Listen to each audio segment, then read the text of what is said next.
Humiliated by her fiancé for her curvy figure, she never imagined his powerful CEO secretly admired her strength. But before we dive into the full story, let me know where you're watching from and what time it is. Now, subscribe to the channel and let's get started. The sound of shattered glass echoed through Jasmine Hawkins's small apartment as the framed photo of her and Adam hit the floor. She stared at the broken pieces, tears streaming down her face, her breath coming in ragged gasps. 32 years, a successful career as a pastry chef, and still, she found herself crying over a man who couldn't love her for who she was. Her fingers trembled as she picked up the frame, examining the image of a seemingly happy couple at the Space Needle. In the photo, Adam's arm was draped around her shoulders, both smiling as the Seattle skyline stretched behind them. That had been 6 months ago, before everything fell apart. "You're too curvy for me, Jasmine," Adam had said just 3 hours earlier, his voice cold and clinical like he was discussing a business transaction rather than ending their 2-year relationship. "I need someone who fits the image of the kind of woman who should be with a rising executive." He had the audacity to say this while standing in her kitchen, the kitchen where she had prepared countless meals for him, where she had spent sleepless nights perfecting recipes that would eventually land her the head pastry chef position at Belltown Bakery. Her fingers traced the crack that now ran across the glass, splitting their image in two, a fitting metaphor. She had given him everything, her time, her heart, her dreams. They had planned a future together, even set a wedding date, and now, with a few callous words, he had reduced her to nothing more than a body type that didn't meet his standards. Jasmine placed the broken frame face down on the coffee table and walked to the full-length mirror in her bedroom. She studied her reflection, the curves that had always been part of her, the features she had worked to accept and love after years of societal pressure telling her she should be smaller, thinner, less. Her hips, her breasts, her rounded arms, they were all pieces of who she was. She was healthy, strong, and until today, she had thought beautiful. The buzzing of her phone interrupted her thoughts. It was Mia, her best friend since culinary school. "He did what?" Mia's voice exploded through the speaker after Jasmine explained what happened. "Tell me you're joking. Tell me that shallow, pretentious jerk didn't actually say that to your face." "I wish I could," Jasmine replied, sinking onto her bed. "But those were his exact words. He's been pulling away for weeks, canceling dates, working late. I thought it was just stress from his new position. Turns out he was just working up the courage to tell me I'm not thin enough to be with Seattle's newest junior executive. At that tech company? What's it called? Vertex Solutions? Yeah. Ever since he got promoted 3 months ago, he's been different. More concerned with appearances, networking, impressing his boss." Jasmine couldn't keep the bitterness from her voice. "Apparently I don't fit the image he's trying to cultivate." "His boss?" Mia scoffed. "Liam Evans, the billionaire tech mogul who's on like every most eligible bachelor list? Is Adam seriously trying to impress that guy by dumping someone because of their body type? That's a new level of pathetic." Jasmine sighed, wiping away fresh tears. "I don't know what's worse, that he did it or that I never saw it coming. I thought we were happy. I thought he loved me. He didn't deserve you, Jazz. Never did. You're talented, kind, beautiful, and yes, curvy, which is not a damn negative. Men would kill to be with a woman like you." But Mia's reassurance couldn't penetrate the wall of hurt surrounding Jasmine's heart. After they hung up, she walked back to the kitchen where everything had unraveled hours earlier. The countertop still held the ingredients for the dinner she had planned to surprise Adam with, his favorite beef bourguignon. Now it all seemed like a cruel joke. Jasmine grabbed the bottle of red wine she had set aside for the meal and poured herself a generous glass. As she took a sip, her eyes fell on the business card pinned to her refrigerator. Charlotte Dupont, the owner of Maison Sucrée, a high-end patisserie in San Francisco, had visited Belltown Bakery last month and had been impressed with Jasmine's creations. "If you ever want a change of scenery," Charlotte had said, handing Jasmine her card. "Call me. We're always looking for talent like yours in San Francisco." At the time, Jasmine had politely thanked her but tucked the card away without serious consideration. Her life was in Seattle, her job, her apartment, Adam.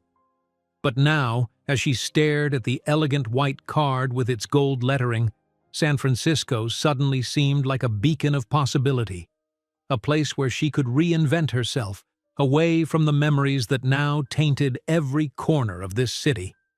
Jasmine's hand trembled as she reached for her phone. It was impulsive, perhaps even reckless, but in that moment, she needed something to hold on to, a lifeline away from the suffocating pain of rejection. Charlotte answered on the third ring. "Maison Sucrée, Charlotte speaking." "Hi, Charlotte. This is Jasmine Hawkins from Belltown Bakery in Seattle. We met last month when you visited." "Jasmine, of course I remember you. Your salted caramel eclairs were divine. What can I do for you?" Jasmine took a deep breath. "I was wondering if that offer of a job is still open. I'm looking for a change." There was a brief pause and Jasmine's heart sank, thinking she had misinterpreted Charlotte's earlier enthusiasm. But then came the reply that would change the course of her life. "As a matter of fact, my head pastry chef just gave notice last week. The position is yours if you want it." The following weeks passed in a blur of cardboard boxes, goodbyes, and paperwork. Jasmine had given notice at Belltown, listed her apartment for sublet, and packed up her life. Mia had been supportive but concerned about the speed of it all. "Are you sure about this, Jazz? Moving cities because of a breakup? It feels like running away." "Maybe it is," Jasmine had admitted as they shared one last dinner in her half-empty apartment. "But I need this, Mia.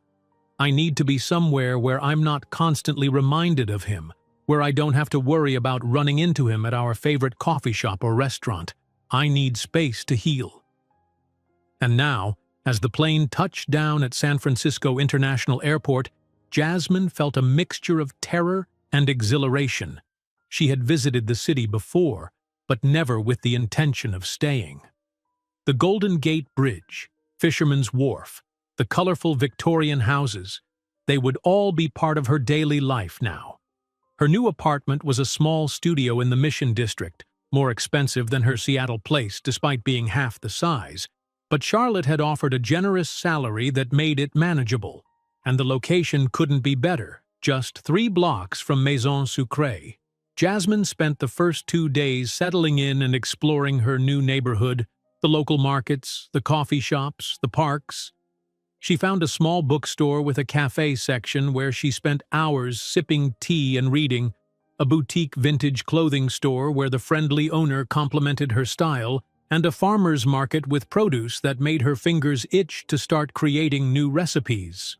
On Monday morning, she stood outside Maison Sucrée, taking in the elegant facade with its French blue awning and gold-lettered signage. Through the large windows, she could see the display cases filled with exquisite pastries, the marble countertops, and the bustling staff preparing for the day. For a brief moment, doubt crept in. What if she wasn't good enough? What if Charlotte regretted hiring her? What if her Seattle success had been a fluke?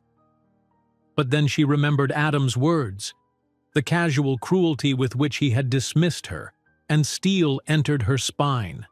She was talented, she was hard-working, and she deserved to be valued for both her skills and who she was. Jasmine pushed open the door, the bell chiming cheerfully above her head.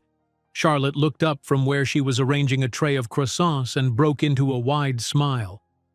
"Jasmine, welcome to San Francisco. Welcome to Maison Sucrée." She came around the counter and embraced Jasmine warmly. "Come, let me introduce you to everyone." The staff welcomed her with smiles and curiosity. There was Marco, the bread specialist whose forearms were dusted with flour, Elena, the front-of-house manager with her crisp uniform and quick wit, Thomas, the chocolate expert whose hands worked magic with ganache and truffles, and several others whose names and faces blurred together in Jasmine's nervous excitement. The kitchen was a pastry chef's dream, state-of-the-art equipment, premium ingredients, and plenty of space to work. Charlotte showed her around with obvious pride, explaining their workflow, their specialties, their clientele. "We have a standing order with Vertex Solutions' San Francisco office," Charlotte mentioned casually as they passed a stack of delivery boxes. "They order pastry platters for their executive meetings every Wednesday." Jasmine froze. "Vertex Solutions? The tech company?" "Yes, they're one of our biggest corporate clients. Their CEO, Liam Evans, has an office here even though the company headquarters are in Seattle. He has quite the sweet tooth, I hear." Charlotte gave her a curious look. "Is something wrong?" Jasmine quickly shook her head. "No, not at all. I just recognized the name from Seattle." She didn't mention that Adam, the man who had broken her heart, the man she had moved nearly 900 miles to get away from, worked for Vertex. Or that his boss, the billionaire CEO Liam Evans, was indirectly connected to her new workplace. It felt like an eerie coincidence, a reminder that the world was smaller than she thought, but she pushed the thought aside. Seattle was in the past. This was her fresh start. "You'll be in charge of developing new signature items and overseeing the daily production of our classics," Charlotte continued, oblivious to Jasmine's internal turmoil. "I've scheduled your first 2 weeks to overlap with Pierre, our departing pastry chef, for a smooth transition. After that, the kitchen is yours." Jasmine nodded, her professional instincts kicking in despite her momentary discomfort. "I'm excited to get started. I've been researching local suppliers and thinking about seasonal offerings that might work with your existing menu." "That's exactly the initiative I was hoping for." Charlotte beamed. "I think you're going to fit in perfectly here, Jasmine." As Jasmine donned her chef's coat and tied back her hair, she silently vowed that this opportunity wouldn't be wasted. San Francisco would be where she rebuilt herself, not just her career, but her confidence, her joy, her sense of worth. And if her path occasionally crossed with reminders of her past, so be it. She was stronger than the rejection that had driven her here. She thought of Adam's words again. Too curvy, not the right image. She looked down at her hands, capable hands that could transform simple ingredients into works of art, and smiled to herself. Her curves hadn't changed, but her perspective had. This was her story now, and she was writing it on her own terms. Jasmine's first week at Maison Sucrée passed in a whirlwind of activity. Pierre, the departing pastry chef, was a serious Frenchman in his 50s with exacting standards and a methodical approach. While he wasn't particularly warm, his respect for technique was evident in every movement, and Jasmine absorbed his lessons eagerly. "Your piping technique is good," he observed on her third day, watching as she decorated a tray of Paris Brest with hazelnut praline cream.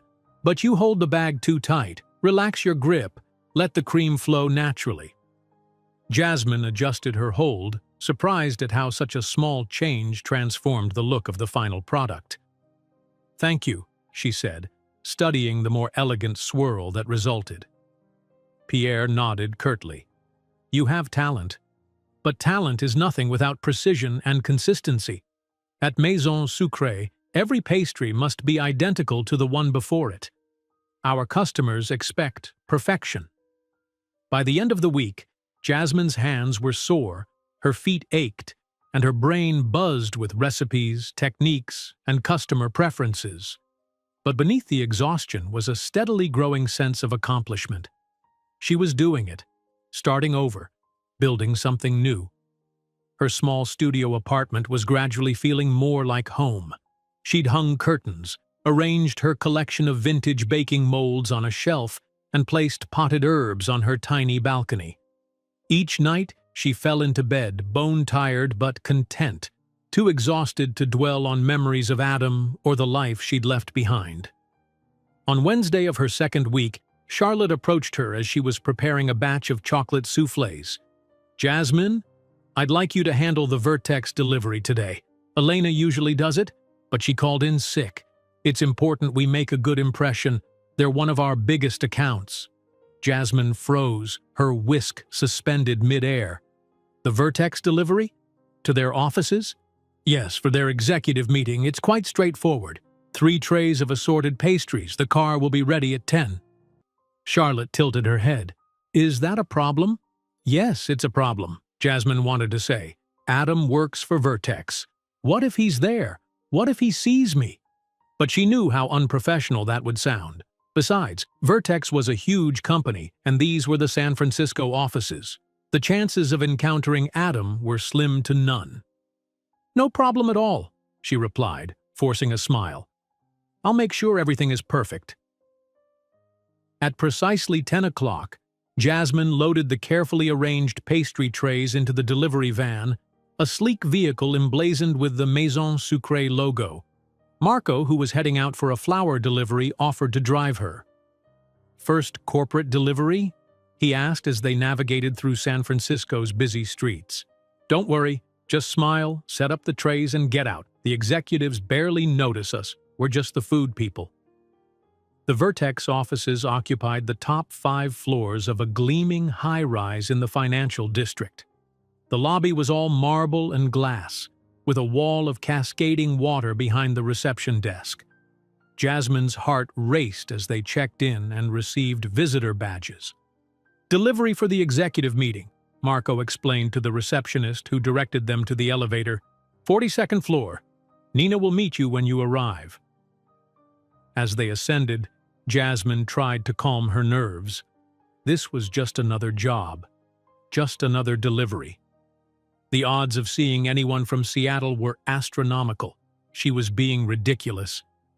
The elevator doors opened to reveal another reception area, this one more intimate but no less impressive.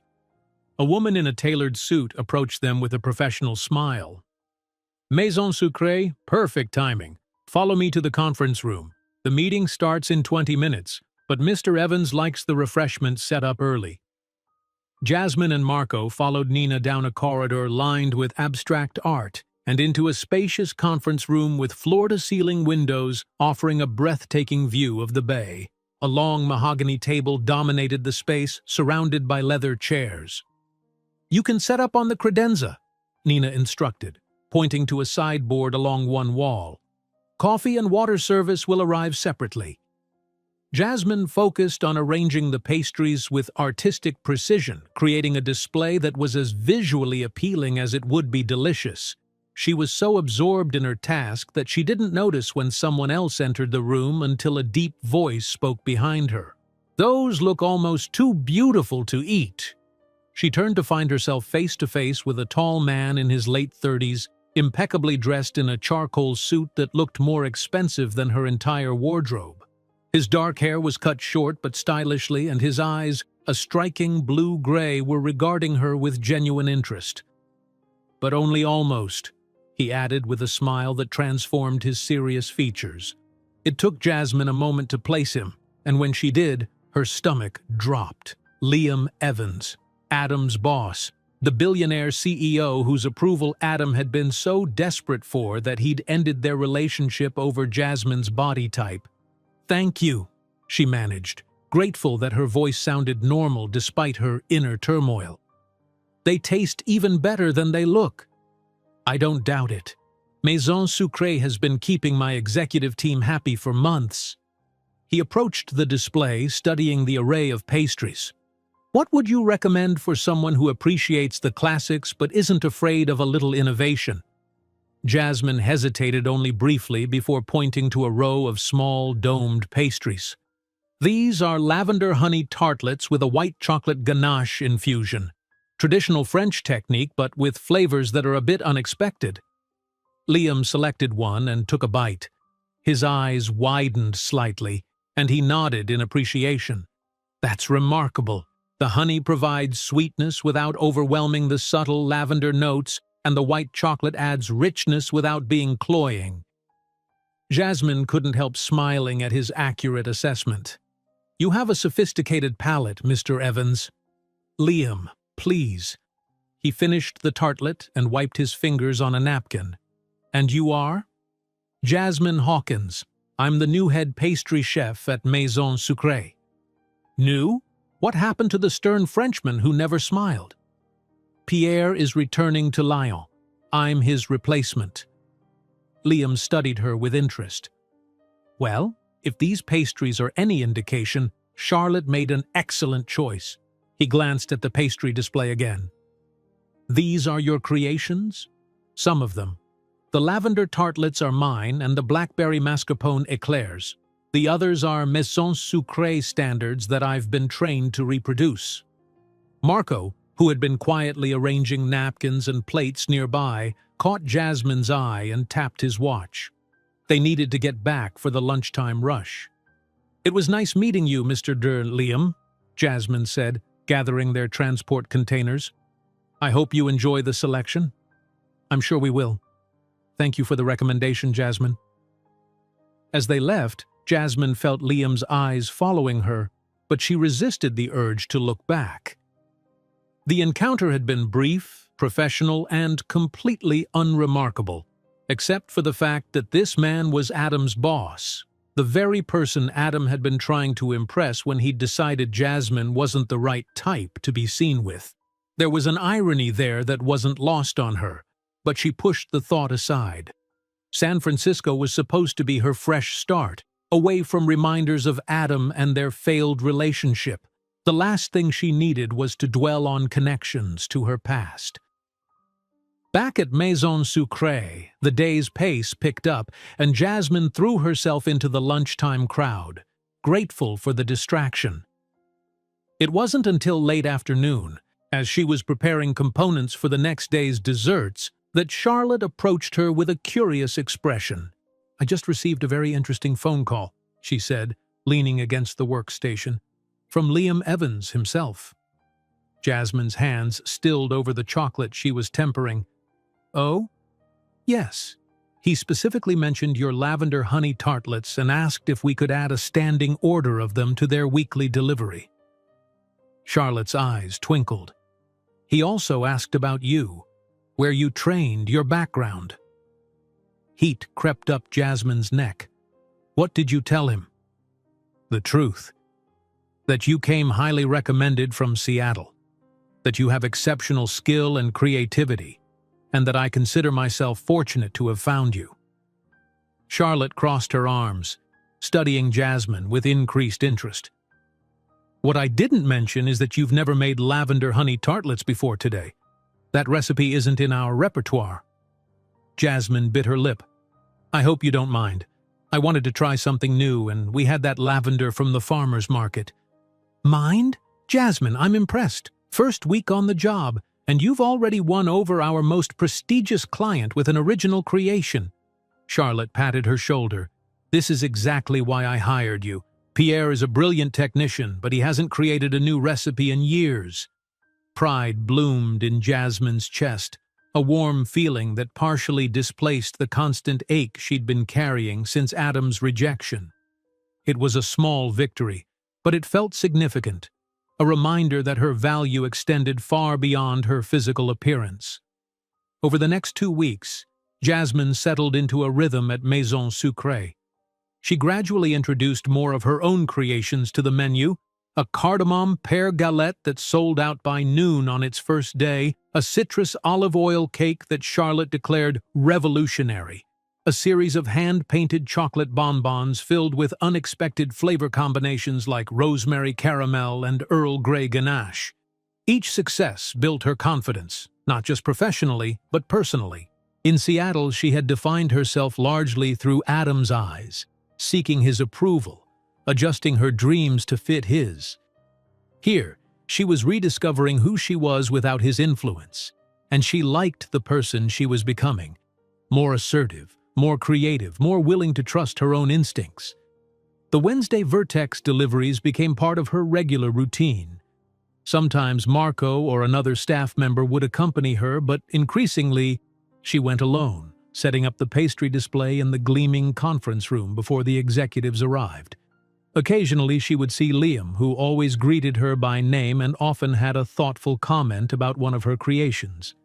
Their interactions were brief but friendly, and Jasmine found herself looking forward to his insights. Then came the morning when Charlotte approached her with an unexpected request. Liam Evans is hosting a charity gala at his home this Saturday, she said, handing Jasmine a formal-looking letter. He's requested that Maison Sucrée handle the dessert service, and he's specifically asked for you to oversee it. Jasmine took the letter, scanning its contents. The event was to benefit a foundation providing culinary training for underprivileged youth, a cause close to her heart. The guest list would include some of the most influential people in the tech and finance worlds, as well as local celebrities and politicians. "This is a huge opportunity," she said, her mind already racing with menu possibilities. "But why me? I've only been here a month." Charlotte smiled. "Apparently your pastries have made quite an impression on Mr. Evans. He mentioned something about your ability to balance tradition with innovation." "I don't know what to say." "Say yes. This kind of exposure could put Maison Sucrée and you on the map in a major way. Plus," Charlotte added with a wink, "the fee he's offering is extremely generous." Jasmine nodded, excitement and a touch of anxiety mingling in her stomach. "Yes. Of course, yes." "Excellent. He's requested a meeting tomorrow afternoon to discuss the menu. I've cleared your schedule." As Charlotte walked away, Jasmine stared at the letter, her thoughts in turmoil. This was a professional opportunity beyond anything she could have imagined a month ago. Yet she couldn't shake a nagging worry that her Seattle past and San Francisco present were drawing closer together in ways she hadn't anticipated.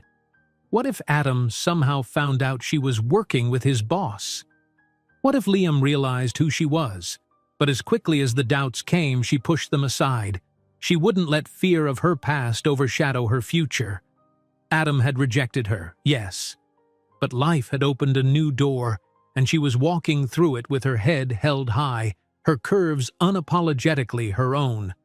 The following afternoon, Jasmine arrived at Vertex's offices 15 minutes early, a portfolio of dessert ideas tucked under her arm. She'd spent most of the previous night sketching designs, testing flavor combinations, and calculating portions for a gala of the size Liam had described. Instead of the usual conference room, Nina led her to a smaller meeting space with a more intimate feel. Comfortable chairs arranged around a round table, soft lighting, and a less imposing atmosphere. "Mr. Evans will be with you shortly," Nina said, setting down a carafe of water and 2 glasses. "Can I get you anything else while you wait?" "No, thank you. This is perfect." Left alone, Jasmine arranged her portfolio and notes, taking a few deep breaths to calm her nerves. This was just a business meeting, she reminded herself. A professional consultation about desserts for a charity event. The fact that it was with Adam's boss, a billionaire CEO who could potentially catapult her career to new heights, was, well, not something she should dwell on if she wanted to remain composed. The door opened and Liam entered, dressed more casually than she'd seen him before. Dark jeans and a light blue button-down shirt that matched his eyes. Without the formal suit, he looked younger, more approachable. "Jasmine, thank you for coming," he said, shaking her hand. His grip was warm and firm. "I appreciate you accommodating my schedule on such short notice." "It's my pleasure. This type of event is a dream project for any pastry chef." Liam settled into the chair across from her. "Before we dive into the menu, I should explain a bit more about the foundation and what we're trying to accomplish with this gala."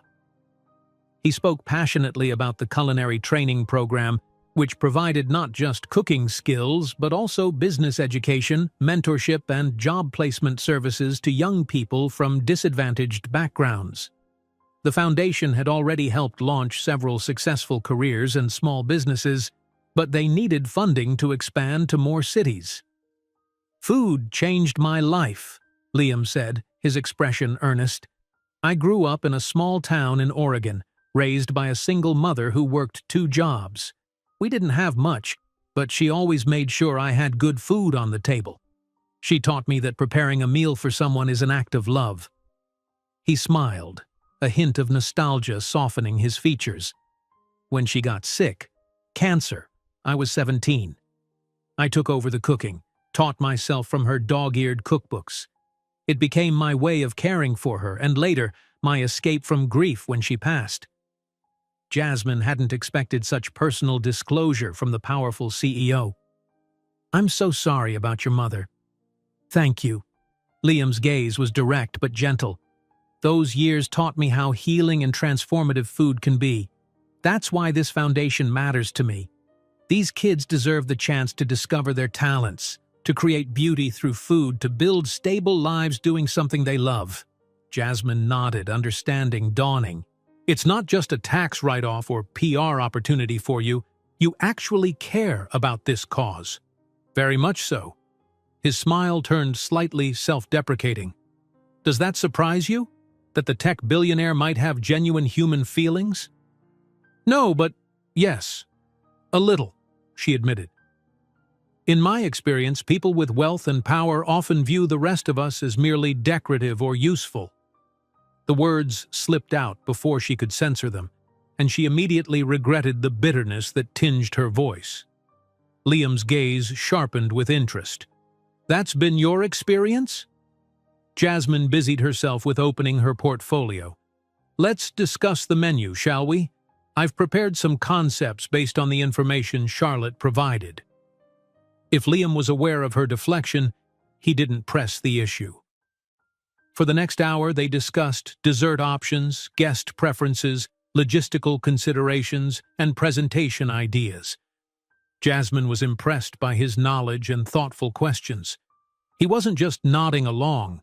He was genuinely engaged in the creative process. They settled on a dessert station featuring an array of miniature creations. Her signature lavender honey tartlets, chocolate bourbon caramel verines, Meyer lemon thyme pavlovas, and blackberry rose macarons, plus a show-stopping centerpiece, a croquembouche tower with spun sugar and edible flowers representing the foundation's logo. This is perfect, Liam said, reviewing her sketches one final time. Sophisticated without being pretentious, innovative while respecting tradition, exactly what I was hoping for. Thank you. I'm excited to bring it to life. As she gathered her materials, Liam hesitated, then asked, Would you be willing to share something with the guests? About your culinary journey, what inspires your creations? It would align perfectly with the Foundation's mission. Jasmine stilled. You mean, speak at the gala? Just briefly. Your passion for pastry is evident in everything you create.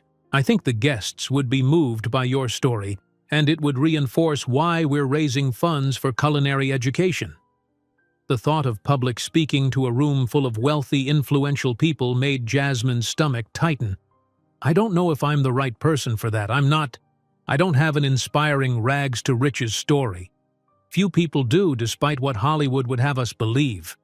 Liam's expression was encouraging. What you do have is authentic passion and remarkable talent. That's what these young people need to see. Someone who turned their love for food into a fulfilling career. Put that way, it was hard to refuse. I'll think about it, she promised. That's all I ask. Liam walked her to the elevator. I'm looking forward to Saturday, Jasmine. As she descended to the lobby, Jasmine couldn't help smiling. The meeting had gone better than she'd expected, and the project was genuinely exciting. Liam wasn't at all what she'd imagined based on Adam's constant name-dropping and attempts to impress him. Where Adam had described a ruthless, exacting businessman who valued polish and pedigree, she'd met a thoughtful, unpretentious person with real passion and surprising depth. The days leading up to the gala were a whirlwind of preparation.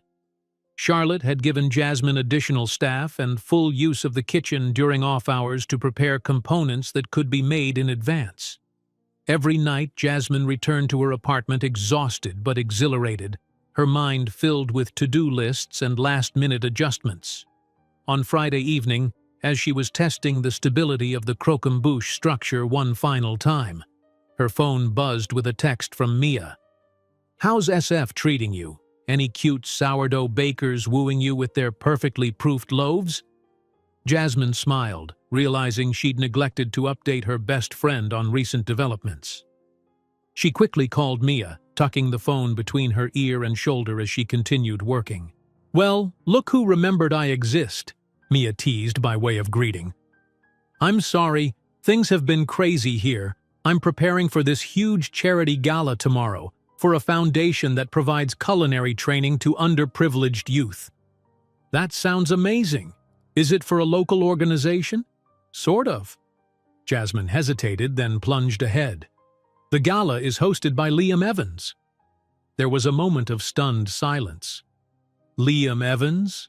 As in Adam's boss, Liam Evans? The billionaire? The very same? "How did— what? Explain!" Mia spluttered.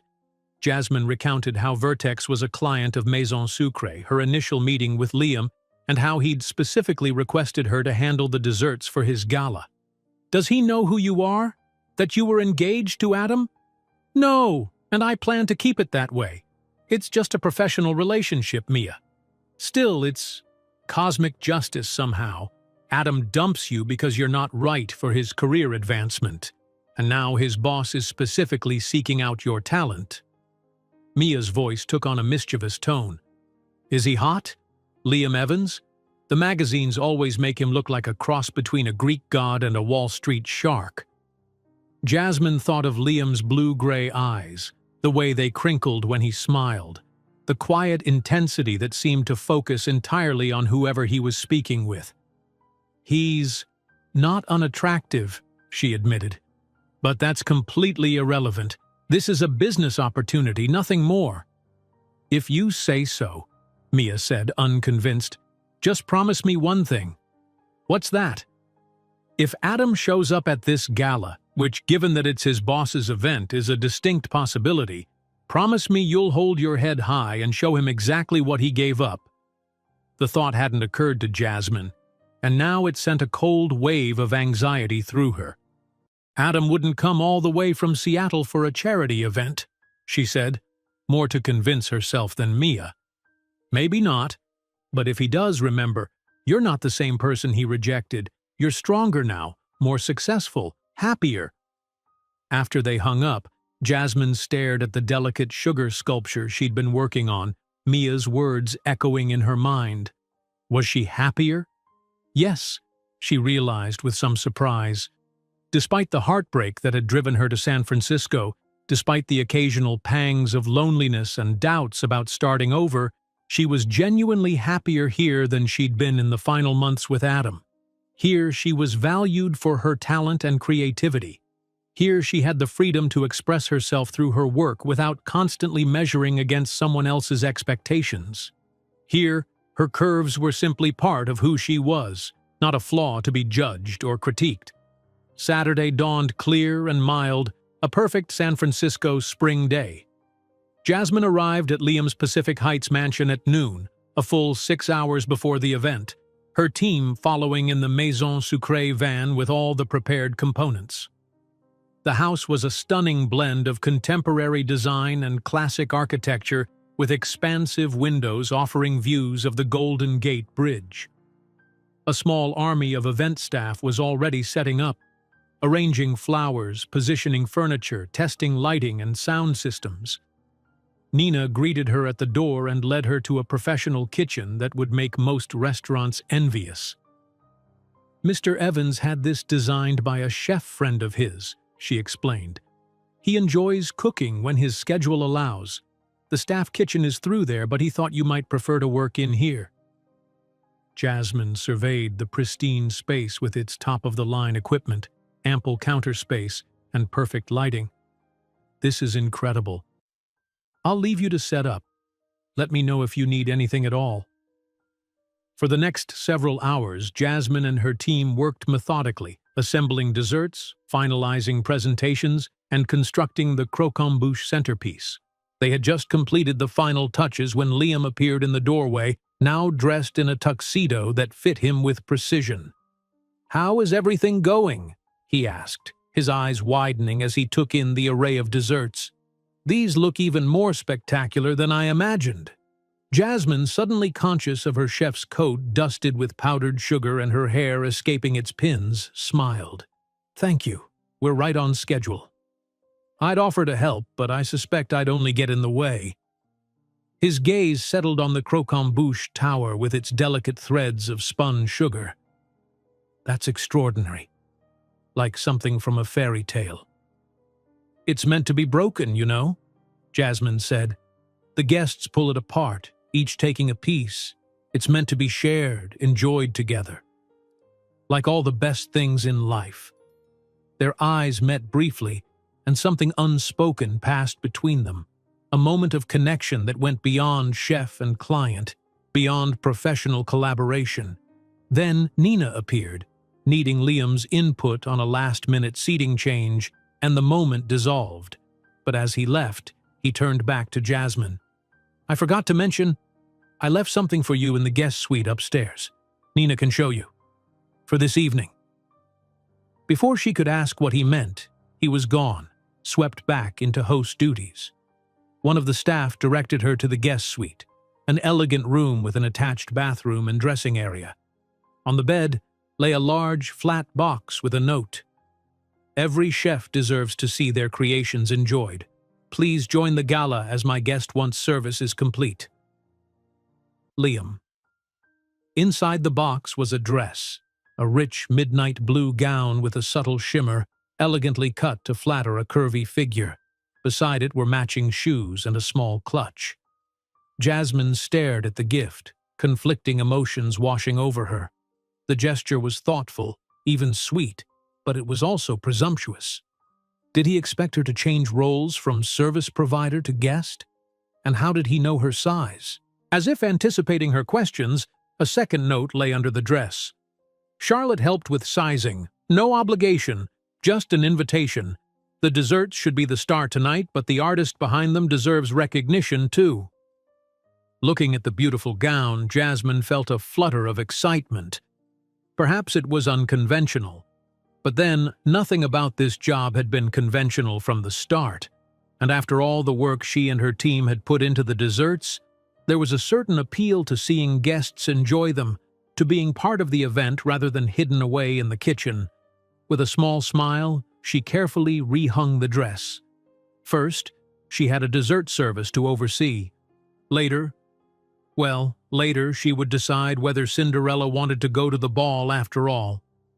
The gala began at 6, and by 7, the mansion was filled with the gentle hum of conversation, punctuated by occasional laughter and the soft notes of a string quartet. Jasmine and her team worked with practiced efficiency, putting final touches on the dessert displays while the guests enjoyed cocktails and hors d'oeuvres in another part of the house. Everything looks perfect, Charlotte said, having arrived to oversee the final presentation. You've outdone yourself, Jasmine. Thank you. Jasmine adjusted a delicate sugar decoration on the croquembouche. I couldn't have done it without the team. Charlotte's gaze drifted to the blue dress hanging in the staff area. Are you going to wear it? I haven't decided yet. Jasmine smoothed her chef's coat. It feels strange to switch roles in the middle of an event. I think it's a lovely gesture on Liam's part. He values talent, and he wants you to be recognized for yours. Charlotte smiled knowingly. Besides, when was the last time you got dressed up and enjoyed yourself? The question hit home.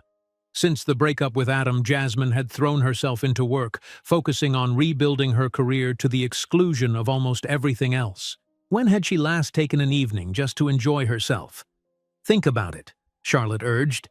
The team and I can handle the service. You deserve to celebrate this success.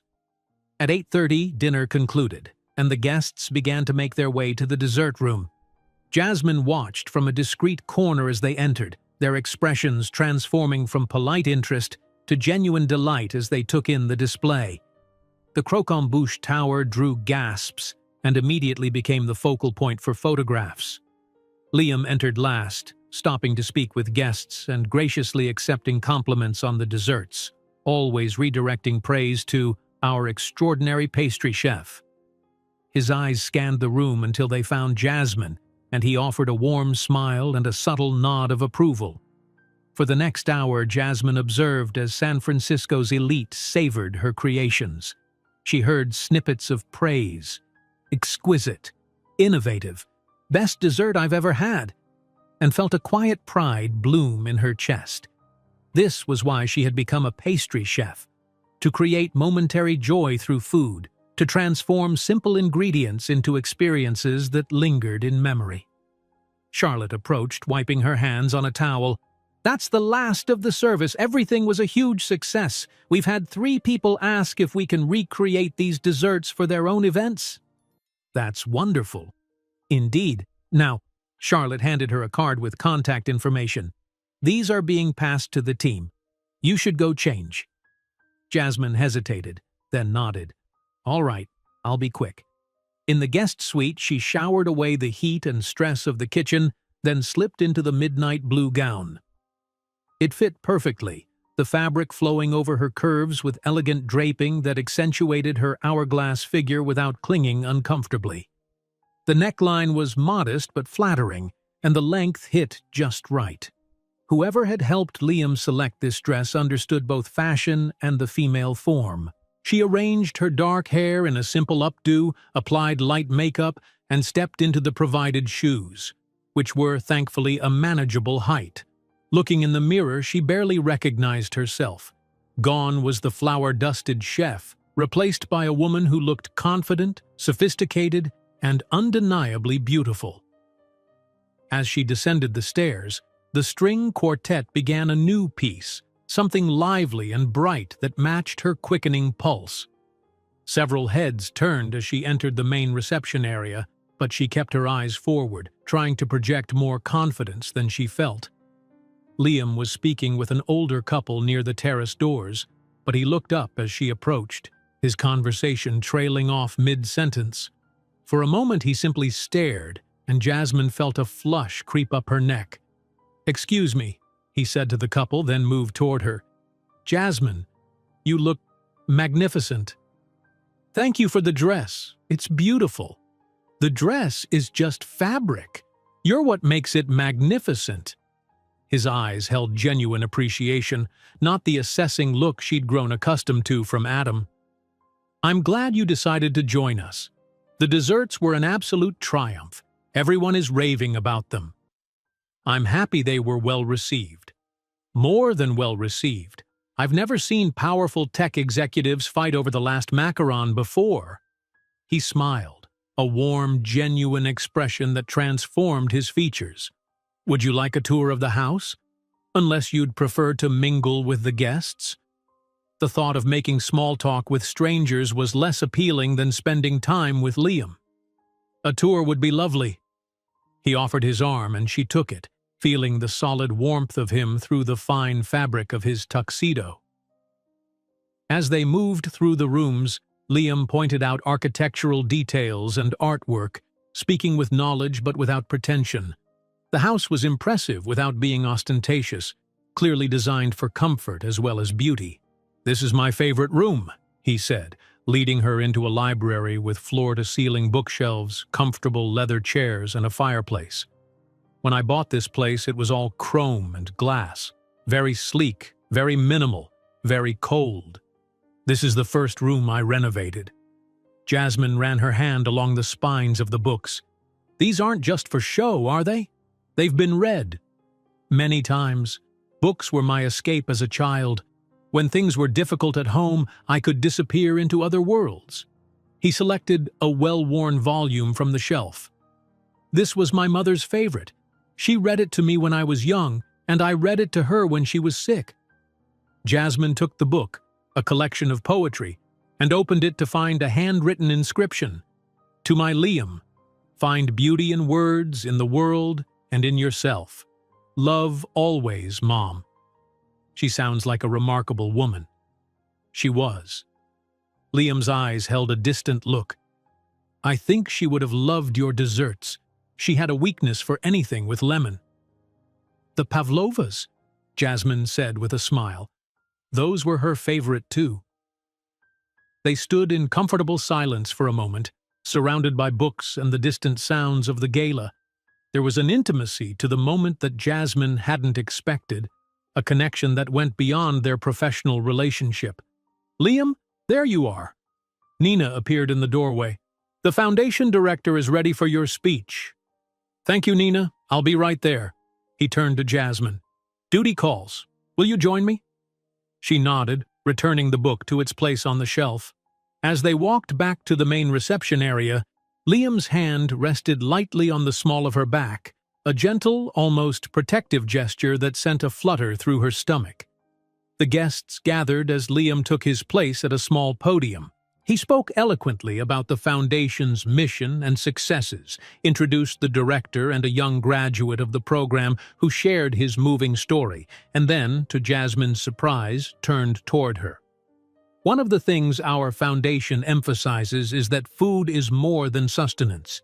It's art, connection, and sometimes salvation. No one exemplifies this better than the talented pastry chef who created tonight's extraordinary desserts. Jasmine Hawkins has recently joined Maison Sucrée from Seattle, bringing a fresh vision and remarkable skill to San Francisco's culinary scene. All eyes turned to her, and Jasmine felt her cheeks warm. Liam continued, "The delicate balance of flavors in her creations, the artistic presentation, the respect for tradition paired with innovative thinking. These are exactly the qualities we hope to nurture in the young people our foundation supports. Jasmine, would you share a few words about your culinary journey?" For a terrifying moment, Jasmine considered politely declining. But looking at the expectant faces, including the young program graduate who had just spoken so bravely about his difficult path, she found herself moving forward. "Thank you, Liam." She took a deep breath, gathering her thoughts. "I fell in love with baking when I was 8 years old. My grandmother let me help make her famous apple pie, and there was something magical about transforming simple ingredients, flour, butter, sugar, fruit, into something that brought such joy to our family." The words began to flow more easily as she spoke about her culinary education, the mentors who had shaped her, and the philosophy that guided her work. "For me, dessert is never an afterthought. It's the final impression of a meal, the lingering note that stays with you. I believe that every dessert should tell a story, evoke a memory, or create a moment of unexpected delight." She glanced at Liam, who was watching her with open admiration. Programs like this foundation are vital because they recognize that culinary arts are not just about feeding people. They're about creating experiences, preserving traditions, and sometimes, as in my case, finding your true path in life. I'm honored to have been part of tonight's event, and I'm inspired by the work you're all supporting. The applause was warm and genuine, and Jasmine felt a surreal mix of embarrassment and pride as she stepped back from the podium. Liam squeezed her hand briefly as he returned to conclude the formal portion of the evening, inviting guests to continue enjoying the music, drinks, and, of course, more desserts. As the crowd dispersed, several people approached Jasmine, complimenting her desserts and asking questions about her techniques. It was strange to be on this side of the experience, not the behind-the-scenes creator, but the recognized talent receiving direct appreciation. "Jasmine?" A familiar voice cut through her conversation with an elderly patron of the arts. She turned, and the world seemed to tilt beneath her feet. Adam stood there, looking exactly as she remembered, handsome in his tailored suit, his dark hair perfectly styled, his expression a mixture of surprise and something unreadable. "I thought it was you," he said, moving closer. When Liam mentioned a pastry chef from Seattle, "What are you doing here?" Jasmine struggled to keep her voice steady. "I work at Maison Sucrée now. I provided the desserts for tonight's event." Adam's eyes traveled over her, taking in the elegant dress, her upswept hair, the confidence she now wore like a second skin. "You look different." Before she could respond, Liam appeared at her side. "Jasmine, the Wilsons were asking about the flavor profile of those chocolate verines. I told them you'd be the best person to—" He stopped, noticing Adam. "Mr. Reynolds, I didn't realize you were attending tonight. I flew in this morning for Monday's strategy meeting," Adam explained, his demeanor shifting subtly, shoulders straightening, voice taking on a more formal tone. "I didn't want to miss your annual gala. The company made a substantial donation to the foundation." "Yes, I saw that, thank you." Liam's gaze moved between Adam and Jasmine. "Do you two know each other?" The moment stretched, taut with unspoken history. Jasmine saw the recognition dawn in Adam's eyes, the realization that she had somehow formed a connection with his billionaire boss, the very man he'd rejected her to impress. "We're acquainted," Adam said carefully. "From Seattle." "I see." Liam placed his hand lightly on Jasmine's back again, a gesture that didn't go unnoticed by Adam. "Well, I'm afraid I need to borrow Jasmine. The Wilsons are quite insistent about learning her secrets." As Liam guided her away, Jasmine felt Adam's eyes following them. The encounter had lasted less than a minute, but it had sent her emotions into turmoil. Seeing Adam here, in what she had thought was her fresh start, brought back the humiliation of his rejection with stinging clarity. "Are you all right?" Liam asked quietly when they were out of earshot. "You look pale." "I'm fine. Just surprised to see someone from Seattle." Liam studied her face. "There's more to it than that, I think. But you don't have to tell me if you don't want to." His perceptiveness was both comforting and unsettling. "It's a long story," she said, "and not a very happy one. Most real stories aren't entirely happy." His eyes held understanding. "Whenever you want to share it, I'm a good listener." The rest of the evening passed in a blur.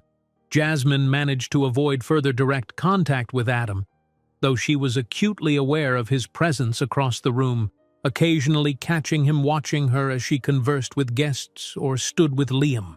By midnight, the crowd had thinned, and Jasmine found herself on the terrace, gazing out at the twinkling lights of the city. The cool night air was a relief after the warmth of the crowded rooms. "Penny for your thoughts?" Liam joined her, offering a glass of champagne. She accepted the glass with a small smile. "I'm not sure they're worth that much." "I doubt that very much." He leaned against the balustrade beside her. "Tonight was a success by every measure. The foundation raised more than we hoped.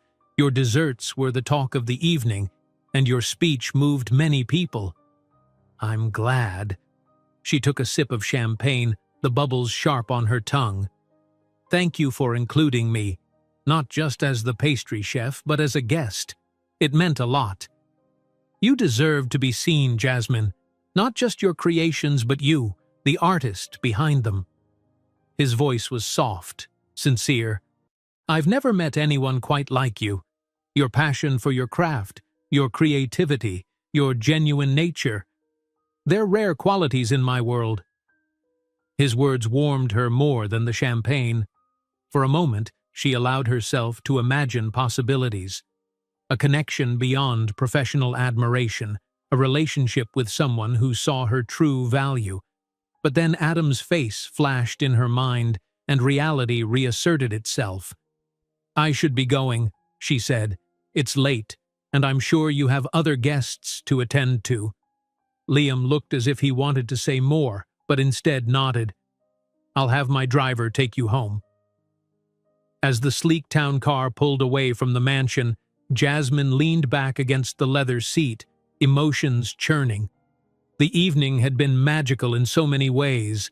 Her professional triumph, Liam's kindness and obvious interest, the confidence she'd felt in that beautiful dress. But Adam's unexpected appearance had cast a shadow, reminding her of the pain and insecurity she'd thought she'd left behind in Seattle. Worse, it had raised questions she couldn't easily answer. What would happen when Adam inevitably told Liam about their past relationship? Would Liam's appreciation turn to awkwardness or pity? And what about her own feelings, so newly awakened after months of emotional numbness? The city lights blurred outside the window, beautiful but distant, much like the evening's brief taste of a world so different from her own. Jasmine closed her eyes, unsure whether to hope for more or protect herself from hoping at all. Sunday morning dawned with a gentle fog rolling in from the bay, wrapping San Francisco in a soft, gray embrace. Jasmine woke early despite the late night, her body conditioned to bakery hours.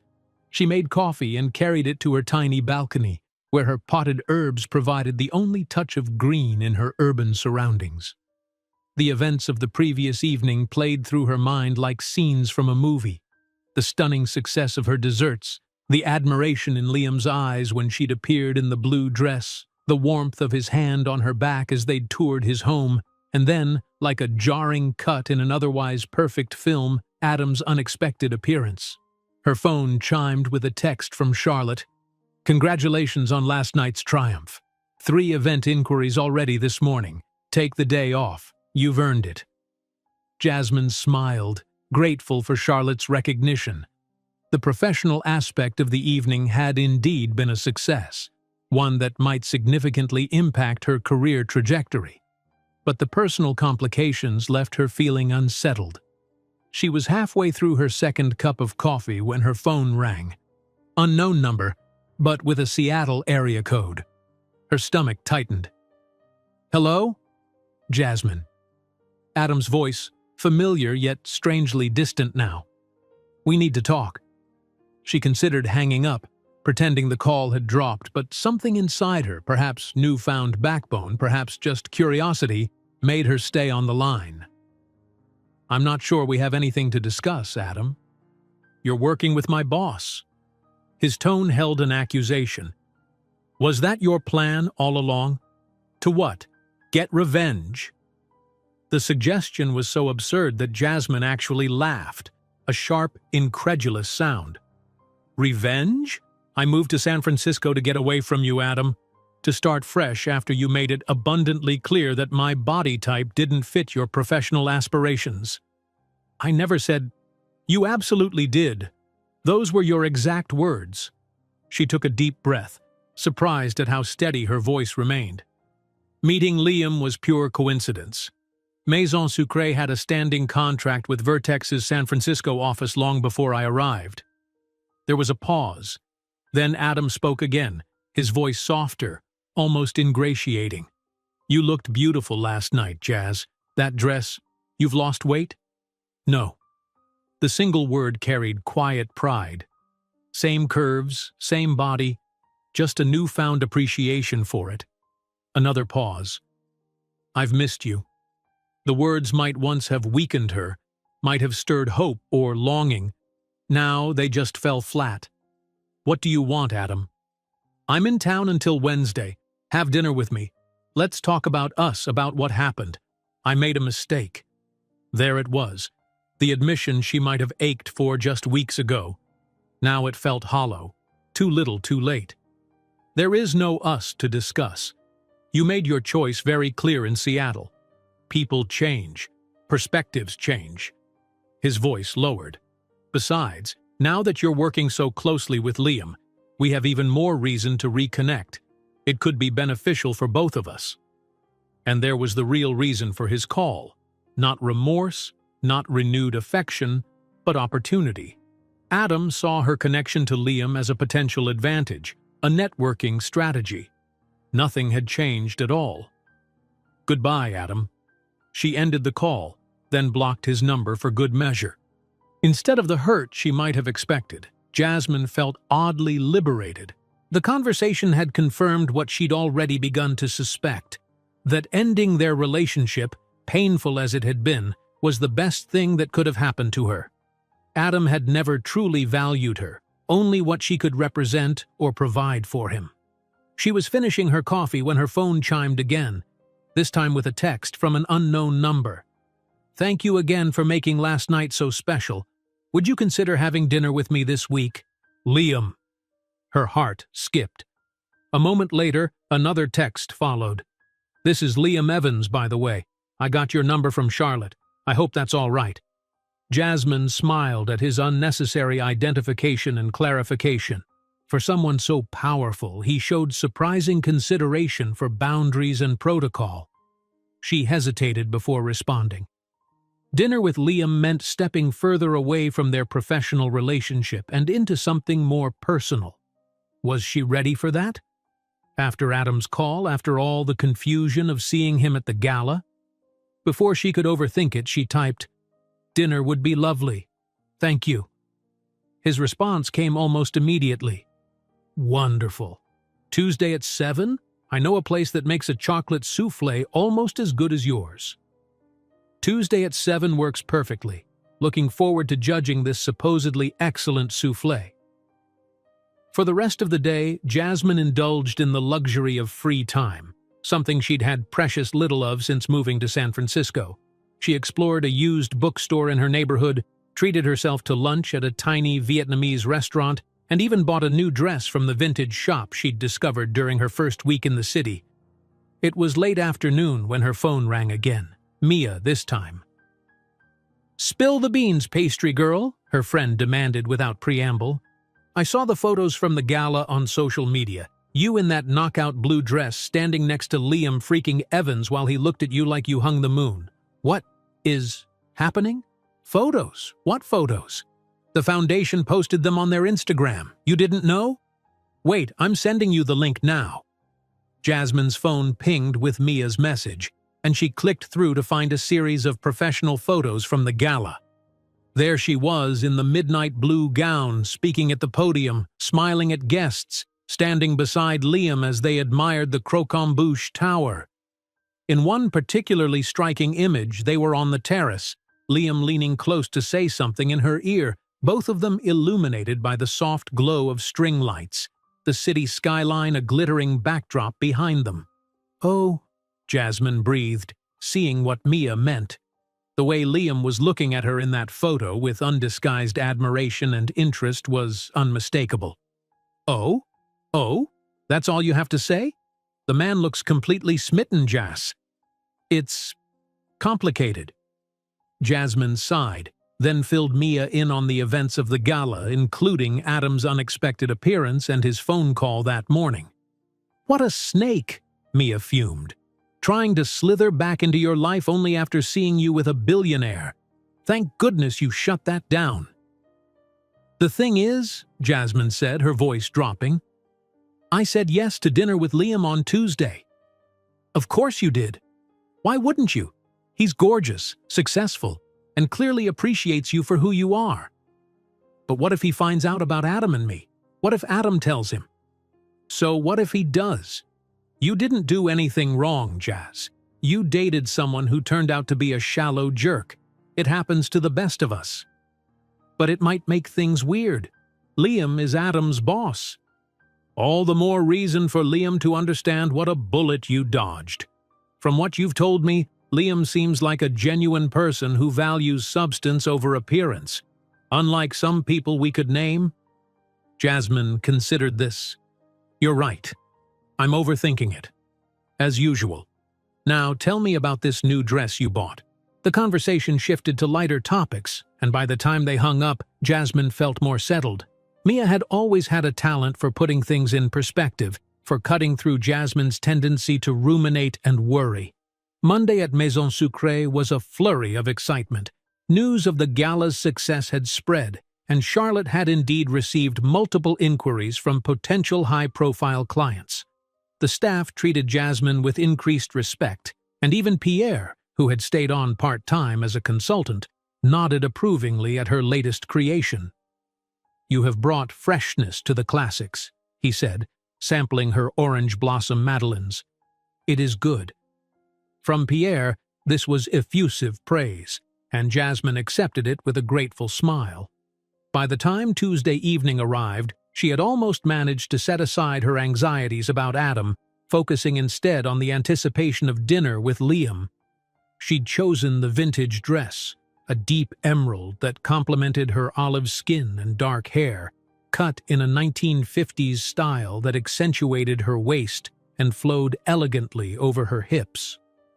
Liam arrived precisely at 7, driving himself in a classic Jaguar that somehow managed to be luxurious without being ostentatious, much like the man himself.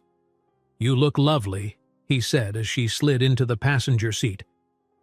There was that genuine appreciation again, so different from Adam's assessing gaze, which had always seemed to be measuring her against some invisible standard. "Thank you. Nice car." "It was my grandfather's. I learned to drive in this car, much to my mother's terror." He smiled at the memory. "I keep it in perfect running condition, but I don't get to take it out often enough." The restaurant was small and intimate, tucked away on a quiet street in Nob Hill. The maitre d' greeted Liam by name but showed no particular deference. This wasn't a place that catered to celebrity or status, but to a genuine appreciation of fine food. They were seated at a corner table partially screened by a lattice covered in climbing plants, creating a sense of privacy without isolation. The menu was handwritten daily, featuring seasonal ingredients and creative interpretations of traditional dishes. "I discovered this place by accident," Liam explained. "I had a flat tire around the corner, and while waiting for assistance, I followed the most incredible aroma to this doorway." "The mark of a true food lover," Jasmine said with approval. "Following your nose even in moments of distress." Their conversation flowed easily, touching on their shared love of food, books they'd enjoyed, places they'd traveled. Liam spoke of growing up in a small Oregon town, of learning to code on an outdated computer in his high school library, of building his first app while still a teenager. "I was lucky," he said, swirling the wine in his glass. "I had natural aptitude for something that happened to become incredibly valuable, but I never forget that luck played a huge role in my success." "Luck and talent and hard work," Jasmine pointed out. "From what I've read, you built Vertex from nothing. With a lot of help along the way." His expression turned thoughtful. "That's why the foundation matters so much to me. I want to create opportunities for people with talent and drive who might not have the advantage of lucky timing." As promised, they ordered the chocolate soufflé for dessert. When it arrived, perfectly risen and fragrant, Liam watched with amusement as Jasmine studied it with a professional eye before taking her first bite. "The verdict?" she considered, savoring the complex flavors. "Excellent texture, good quality chocolate. The orange zest is a nice touch." She smiled. "I'd give it a solid 9 out of 10. "Only 9? There's always room for improvement."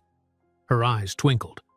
"For instance, a hint of espresso would enhance the chocolate notes without overwhelming them." "I'll be sure to tell the chef. He values constructive feedback from fellow professionals." Liam leaned forward. "Though I suspect your standards might be impossible to meet." "Not impossible, just exacting. I like that about you. Your unwillingness to compromise on quality, on doing things the right way." His gaze held hers. "It's rare." The moment stretched between them, charged with unspoken attraction. Jasmine felt a flush creep up her neck, and she took a sip of water to break the tension. "Can I ask you something?" Liam said, his tone shifting to something more serious. "Of course. At the gala, when Adam Reynolds approached you, I sensed tension. You seemed upset." He paused, choosing his words carefully. "I don't mean to pry, but if there's something I should know." Jasmine's heart sank.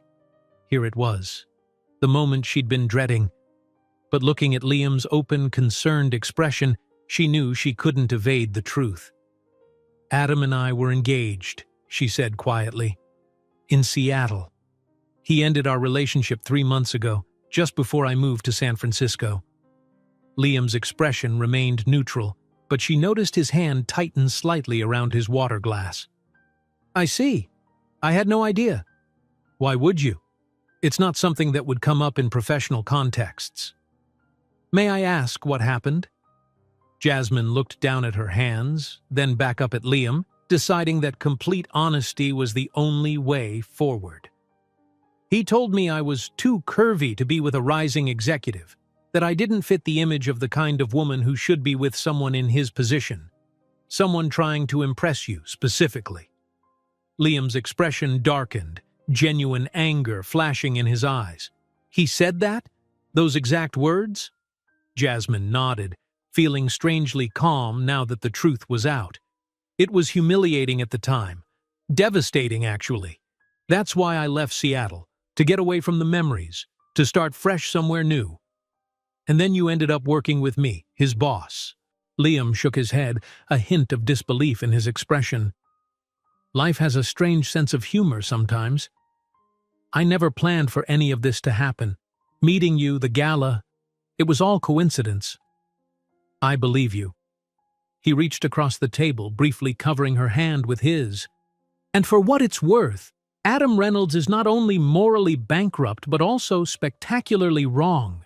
Your beauty, all of you, exactly as you are, is extraordinary.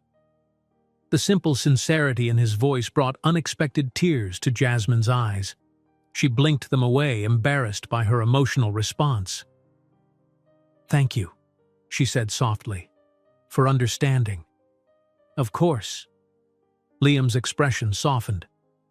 "Thank you for trusting me with the truth." The rest of the evening passed in a gentler mood, their conversation turning to lighter topics. When Liam drove her home, he walked her to her door but didn't press for more. Just a warm good night, a promise to call her the next day, and a lingering look that spoke of things yet to unfold between them. As Jasmine prepared for bed that night, she felt a weight lifted. Whatever happened next with Liam, whether friendship or something more, it would be built on honesty and mutual respect. After Adam's rejection, after months of questioning her worth, that felt like a gift beyond measure. Wednesday morning brought a delivery to Maison Sucrée, a stunning arrangement of white peonies, pale pink garden roses, and fragrant lavender sprigs.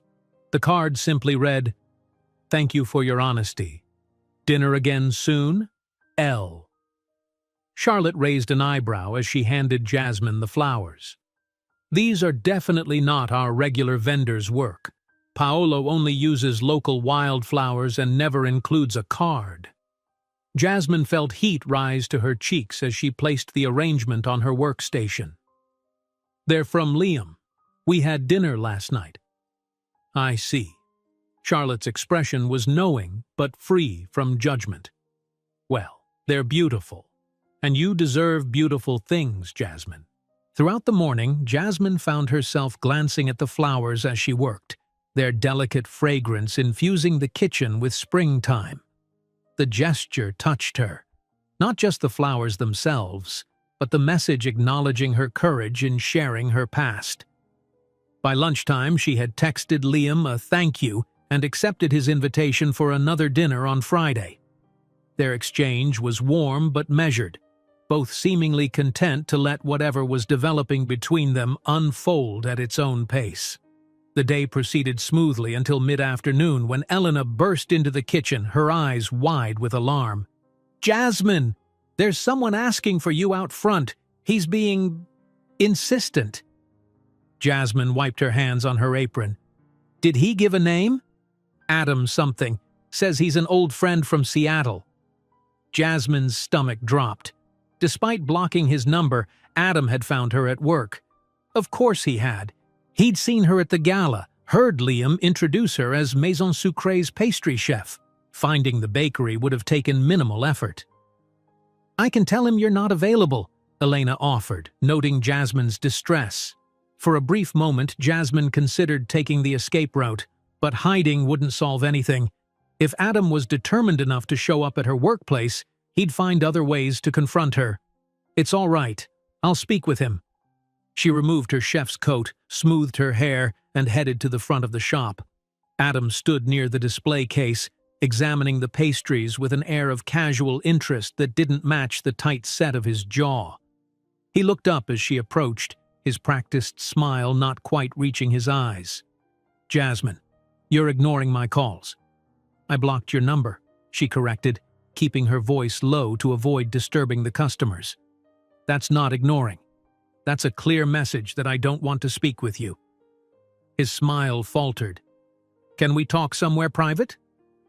"No. I'm working.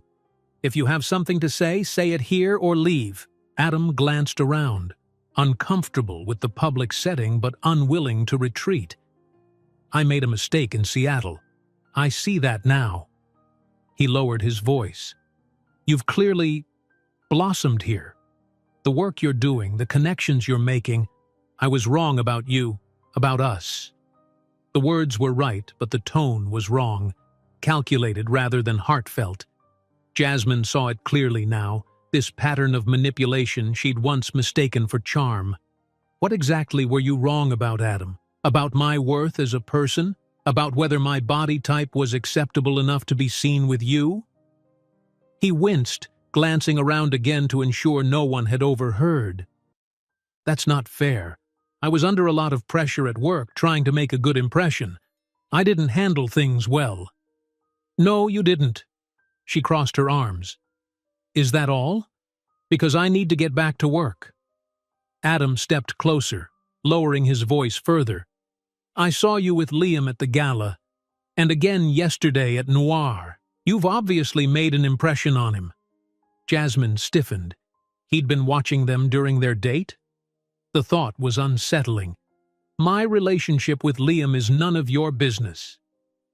It could be beneficial for both of us, Jazz. Adam's voice took on an earnest quality that once might have convinced her. Liam values my work at Vertex, but having a personal connection would elevate my position. And I could help you too. Make introductions. Open doors. The audacity was breathtaking. Adam truly believed he was offering her something valuable. Access to his influence. A partnership of convenience where she would be arm candy with benefits. Let me be very clear, Jasmine said, her voice steady despite the anger simmering beneath. I am not interested in getting back together, not for any reason, not to help your career, not to open doors, not for anything. You're being emotional, I'm being honest, and now I'm going back to work. She turned to leave but paused, unable to resist one parting shot.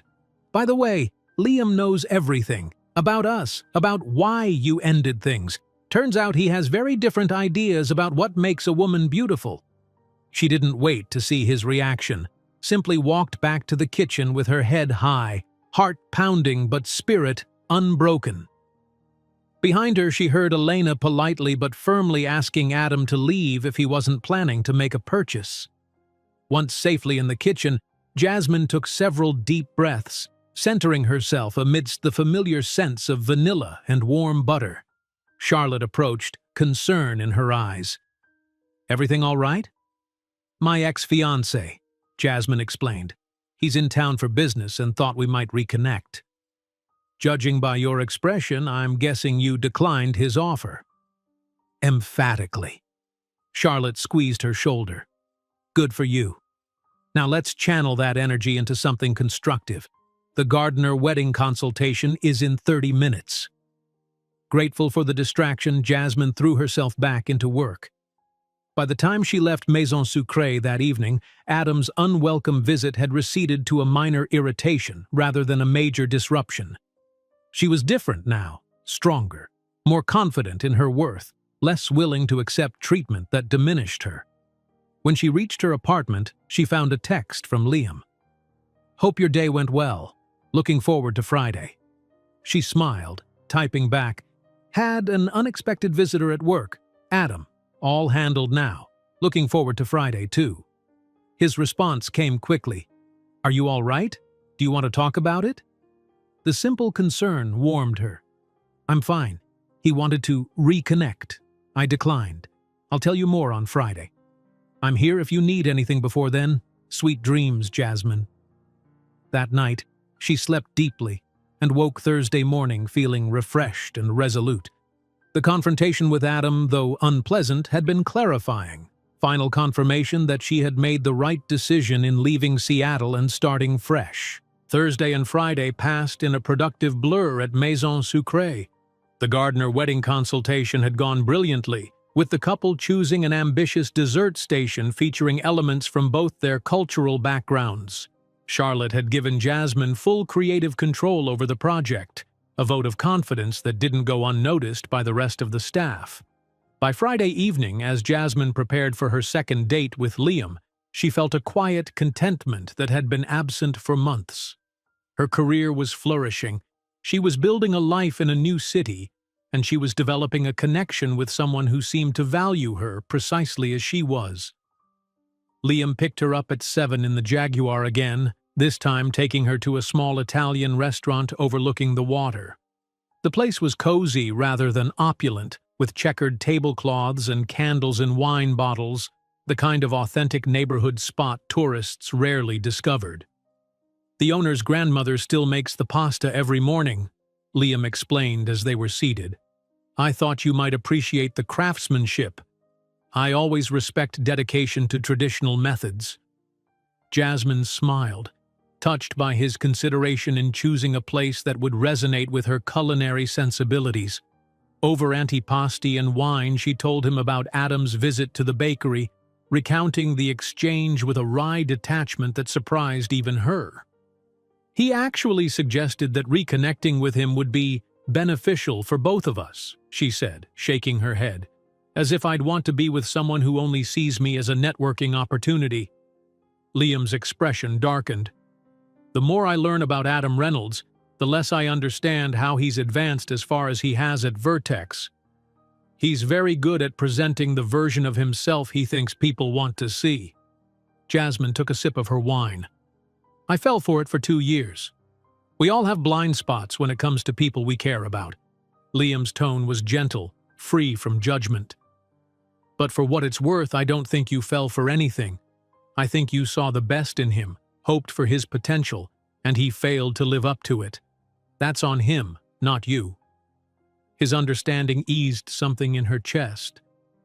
"Thank you for saying that. Honestly, as humiliating as the breakup was, I'm starting to see it as a gift. If Adam hadn't ended things, I might never have left Seattle, never taken the position at Maison Sucrée." "Never met me?" Liam suggested with a small smile. "Exactly." She returned his smile. "So in a strange way, I'm grateful for his shallow rejection. It led me here." Their main courses arrived. Handmade tagliatelle with wild mushrooms for her, seafood risotto for him, and the conversation shifted to lighter topics. Liam told stories of his early days developing Vertex, including spectacular failures that had nearly sunk the company before its eventual success. Jasmine shared anecdotes from culinary school, including the time she'd accidentally used salt instead of sugar in a final exam. The instructor's face when he bit into that tart, "I thought he might expire on the spot," she laughed. But he used it as a teaching moment about the importance of labeling ingredients clearly and double-checking everything. "A lesson that applies far beyond the kitchen," Liam noted. "Some of my worst coding disasters came from making assumptions without verifying them first." The evening progressed with an easy rhythm, their connection deepening through shared stories and discovered commonalities. When dessert arrived, a simple but perfect panna cotta with seasonal berries, Liam watched with evident pleasure as Jasmine analyzed its texture and flavor profile. "You approach dessert the way some people approach fine art," he observed, "with attention, appreciation, and a deep understanding of the craft behind it." "Dessert is art," she replied. "Ephemeral, yes, but no less meaningful for being temporary. Maybe even more meaningful because you have to be present to fully experience it. You can't just glance at it in passing or come back to it later. It demands your attention in the moment." "I like that philosophy." Liam's eyes held hers, being present for the experiences that matter. The drive back to her apartment was comfortable, filled with easy conversation and the gentle hum of the Jaguar's engine. When they arrived, Liam walked her to the door as he had after their first date. This time, however, he hesitated before saying goodnight. "I'm headed to Seattle tomorrow for a few days," he said. "Quarterly board meetings, performance reviews, the usual corporate circus." Jasmine felt a twinge of disappointment. "How long will you be gone?" "Until Wednesday." He took her hand, his thumb tracing circles on her palm. "But I'd like to see you when I get back. Maybe dinner at my place? I'm a decent cook when I have the time." "I'd like that." She smiled up at him, feeling both nervous and expectant. Liam moved closer, his free hand gently cupping her cheek. "May I?" Jasmine nodded, and he leaned in, kissing her with a tenderness that made her heart flutter. It was a perfect first kiss, gentle but not hesitant, respectful but with an undercurrent of desire that promised more to come. When they broke apart, she felt slightly breathless, a pleasant warmth spreading through her. "I've been wanting to do that since the gala," Liam admitted, his voice low. "I'm glad you finally did." She squeezed his hand. "Have a safe trip to Seattle." I'll text you." He kissed her once more, briefly but sweetly, before reluctantly stepping back. "Good night, Jasmine." As she watched him drive away, Jasmine touched her lips, still tingling from his kiss. Whatever was happening between them felt significant, not just the physical attraction, but the deeper connection forming through honest conversation and mutual respect. For the first time since Adam's rejection, Jasmine felt truly hopeful about her romantic future. But as she entered her apartment, a nagging worry surfaced. Liam was headed to Seattle, where he would inevitably see Adam in a professional context. Would their personal connection affect their working relationship? And how would Adam react when he realized that Liam, the very person he'd been so desperate to impress, had developed genuine feelings for the woman Adam had deemed unsuitable? She pushed the concerns aside, refusing to let Adam's shadow darken her happiness. Whatever happened in Seattle was beyond her control. All she could do was continue building her life in San Francisco, one honest connection at a time. Saturday morning, Jasmine woke to a text from Liam. "Just landed in Seattle, already missing San Francisco's pastry chef extraordinaire. Coffee doesn't taste the same without one of your pain au chocolat." She smiled, typing back, "I'm sure Seattle has perfectly adequate pastries, though perhaps lacking a certain je ne sais quoi." His response came quickly, "It's not the pastries I miss." The simple message brought warmth to her cheeks. This was new territory for Jasmine, the beginning stages of something that felt significant, with someone who seemed genuinely worth her time and trust. After Adam's rejection and her move to San Francisco, she'd focused so intently on rebuilding her career that romance had been the furthest thing from her mind. Now, it appeared that both aspects of her life were flourishing simultaneously. The weekend passed pleasantly. Jasmine experimented with new recipes in her tiny kitchen, caught up on reading, and even met a few of her neighbors at the building's communal garden party. Throughout, she and Liam maintained a steady stream of texts, nothing overly romantic, just small shares from their respective days. He sent her a photo of Mount Rainier from his hotel window. She responded with a picture of her test batch of black sesame macarons. Monday arrived with a light drizzle that deepened into steady rain by afternoon. Jasmine was in the Maison Sucrée kitchen, working on a wedding cake design for the Gardner couple, when Charlotte approached with an unusual request. "I just got a call from Vertex," she said, her expression puzzled. "They want to add a special order to tomorrow's regular delivery, a birthday celebration for one of their executives."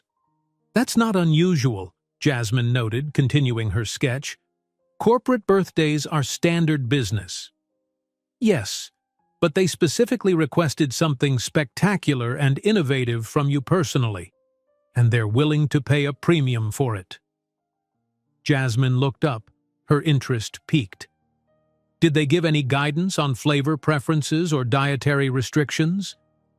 "Just that it needs to serve 20 people and should make a statement. The birthday person apparently has a sophisticated palate and appreciation for the avant-garde." Charlotte raised an eyebrow. "Sounds like someone wants to impress." "Who placed the order?" Jasmine asked, already mentally cataloging possibilities. "Nina, Mr. Evans's assistant." A smile spread across Jasmine's face.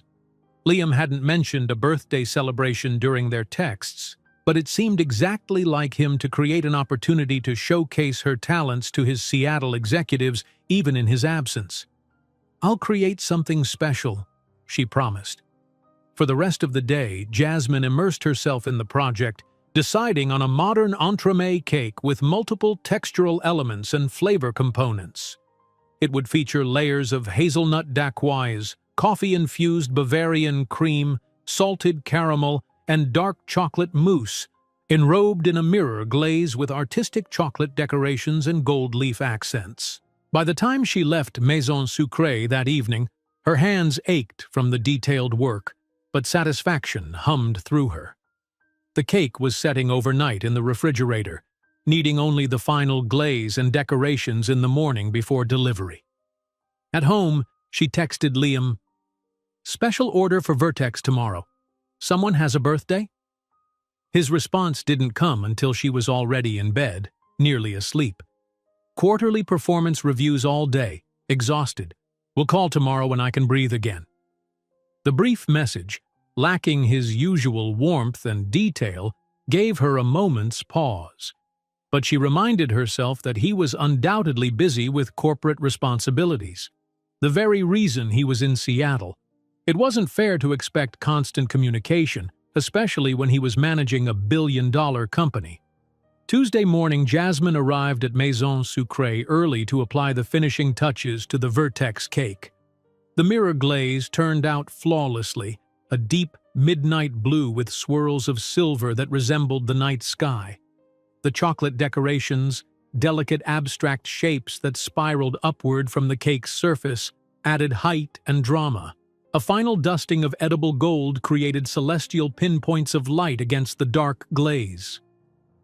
"That," declared Charlotte, staring at the finished creation, "is a masterpiece." Jasmine allowed herself a moment of pride. It was indeed one of her finest works, technically challenging, visually stunning, and promising an exquisite taste experience. Whoever was celebrating a birthday at Vertex San Francisco was in for a treat. She personally supervised the packing of the cake into a specialized carrier, ensuring it would arrive in perfect condition. Today was Elena's turn for deliveries, but Jasmine briefly considered accompanying her, curious to see the recipient's reactions. In the end, though, she remained at Maison Sucrée. She had other orders to complete, and besides, it felt slightly unprofessional to hover around her own creation like an anxious parent at a school recital. The morning passed quickly, and Jasmine was elbow-deep in chocolate tempering when Elena returned from the Vertex delivery, her expression perplexed. "How did they like the cake?" Jasmine asked, looking up. Elena frowned. "That's the strange part. No one seemed to be expecting it. The receptionist was confused, said there wasn't any birthday celebration scheduled. She called Nina, who eventually came down and accepted the delivery, but she seemed surprised too." Jasmine's hands stilled over the chocolate. "That's odd. Charlotte said Nina placed the order." "That's what I thought. But Nina definitely acted like this was news to her." Before Jasmine could ponder this further, her phone buzzed with a text. She quickly washed her hands and checked the message, expecting it to be from Liam with an explanation about the mysterious cake order. Instead, it was from an unknown Seattle number. "Cake received. Very impressive. Shame no one here will get to enjoy it. Adam." A cold feeling settled in her stomach. Adam had placed the order, not Liam or Nina. But why? What possible reason would he have to order an expensive custom cake that no one would eat? Her phone buzzed again with another text from the same number. "Liam mentioned how talented you are. Wanted to see for myself. Worth every penny." And then a third. "Having dinner with Liam tonight to discuss my promotion. Should I mention your little cake demonstration?" The manipulation was so transparent it would almost be laughable if it weren't so infuriating. Adam was trying to unsettle her, to make her believe he had influence over Liam, to suggest he could affect her budding relationship. She blocked the number without responding and returned to her work, her movements more forceful than necessary as she poured chocolate into molds. She wouldn't give Adam the satisfaction of knowing he'd gotten under her skin, even momentarily. That evening, Jasmine had just settled on her couch with a glass of wine and a novel when her phone rang. Liam's name appeared on the screen, and she felt a wave of relief. "Hi," she answered, trying to keep her tone light despite the lingering irritation from Adam's texts. "Jasmine." Liam's voice sounded tired but warm. "Sorry for the short message last night. These trips to headquarters always drain me." "No apology needed. I know you're busy." There was a pause, then Liam asked, "How was your day?" Charlotte mentioned something about a special cake order. So he really hadn't known about it. The confirmation of Adam's deception didn't surprise her, but it did deepen her anger. It was fine. Just a mix-up with the order. What kind of mix-up? Jasmine hesitated. She didn't want to drag Liam into Adam's petty games, especially when he was already stressed with corporate responsibilities. But she also didn't want to lie or omit important information. Adam placed an order for a custom birthday cake, claiming it was for a Vertex executive celebration.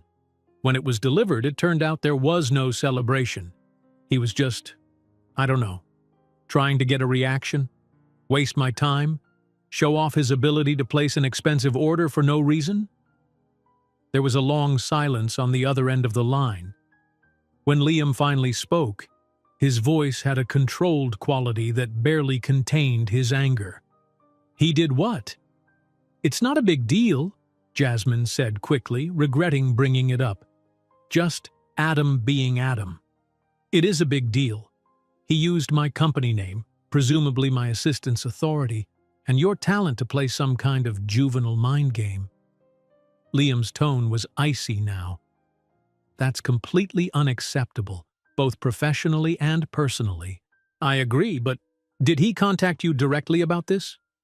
He sent a few texts after the cake was delivered. I blocked his number. What did the texts say? When Jasmine hesitated, he added, Please, Jasmine, I need to know what I'm dealing with here. She sighed. He implied that he was having dinner with you tonight to discuss his promotion and suggested he might mention the cake demonstration.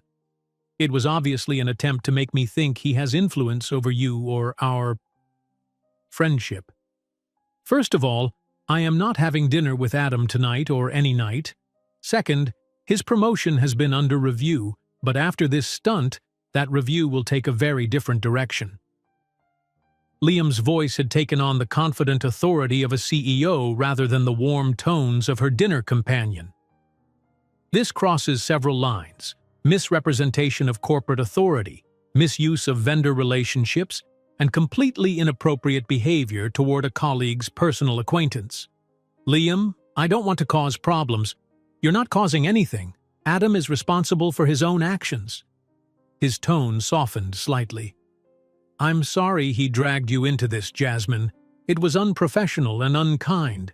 It's all right. I'm not upset, just confused about why he'd go to such lengths. I have some theories, Liam said darkly. None of them reflect well on him. They talked for a while longer, Liam steering the conversation toward lighter topics. The book she was reading, a new restaurant he'd discovered near his Seattle office, plans for when he returned to San Francisco. By the time they hung up, the tension had dissipated, replaced by the warm connection that was becoming familiar between them. As Jasmine prepared for bed, she reflected on the day's strange events. Adam's attempt to unsettle her had failed. Instead, it had revealed more about his character, not just to her, but to Liam as well. Whatever goal Adam had hoped to achieve with his cake scheme had backfired spectacularly. The next morning, Jasmine was arranging a display of fresh croissants when her phone buzzed with a text from Liam. Last day of meetings, then flying back tonight. Looking forward to seeing you tomorrow. P.S. Don't be surprised if you get an official apology from Vertex's HR department today. She was still smiling at the message when Charlotte approached, waving an email printout. You'll never believe this. Vertex just doubled their standing order and added a substantial monthly catering request for their executive lunches. Also, she handed Jasmine the paper. It was a formal apology from Vertex's Human Resources Director regarding the unauthorized and inappropriate cake order placed by an employee who had misrepresented corporate approval. The email expressed the company's respect for Maison Sucré's professionalism and Jasmine's exceptional talent, and included an offer to purchase the cake at triple the original price as compensation for the inconvenience. What in the world happened? Charlotte asked, clearly baffled by the sudden corporate attention. Jasmine thought of Adam's smug texts, Liam's controlled anger, and the swift, decisive response that had followed. There was something incredibly satisfying about seeing Adam's manipulative tactics result in consequences rather than the advantage he'd clearly expected.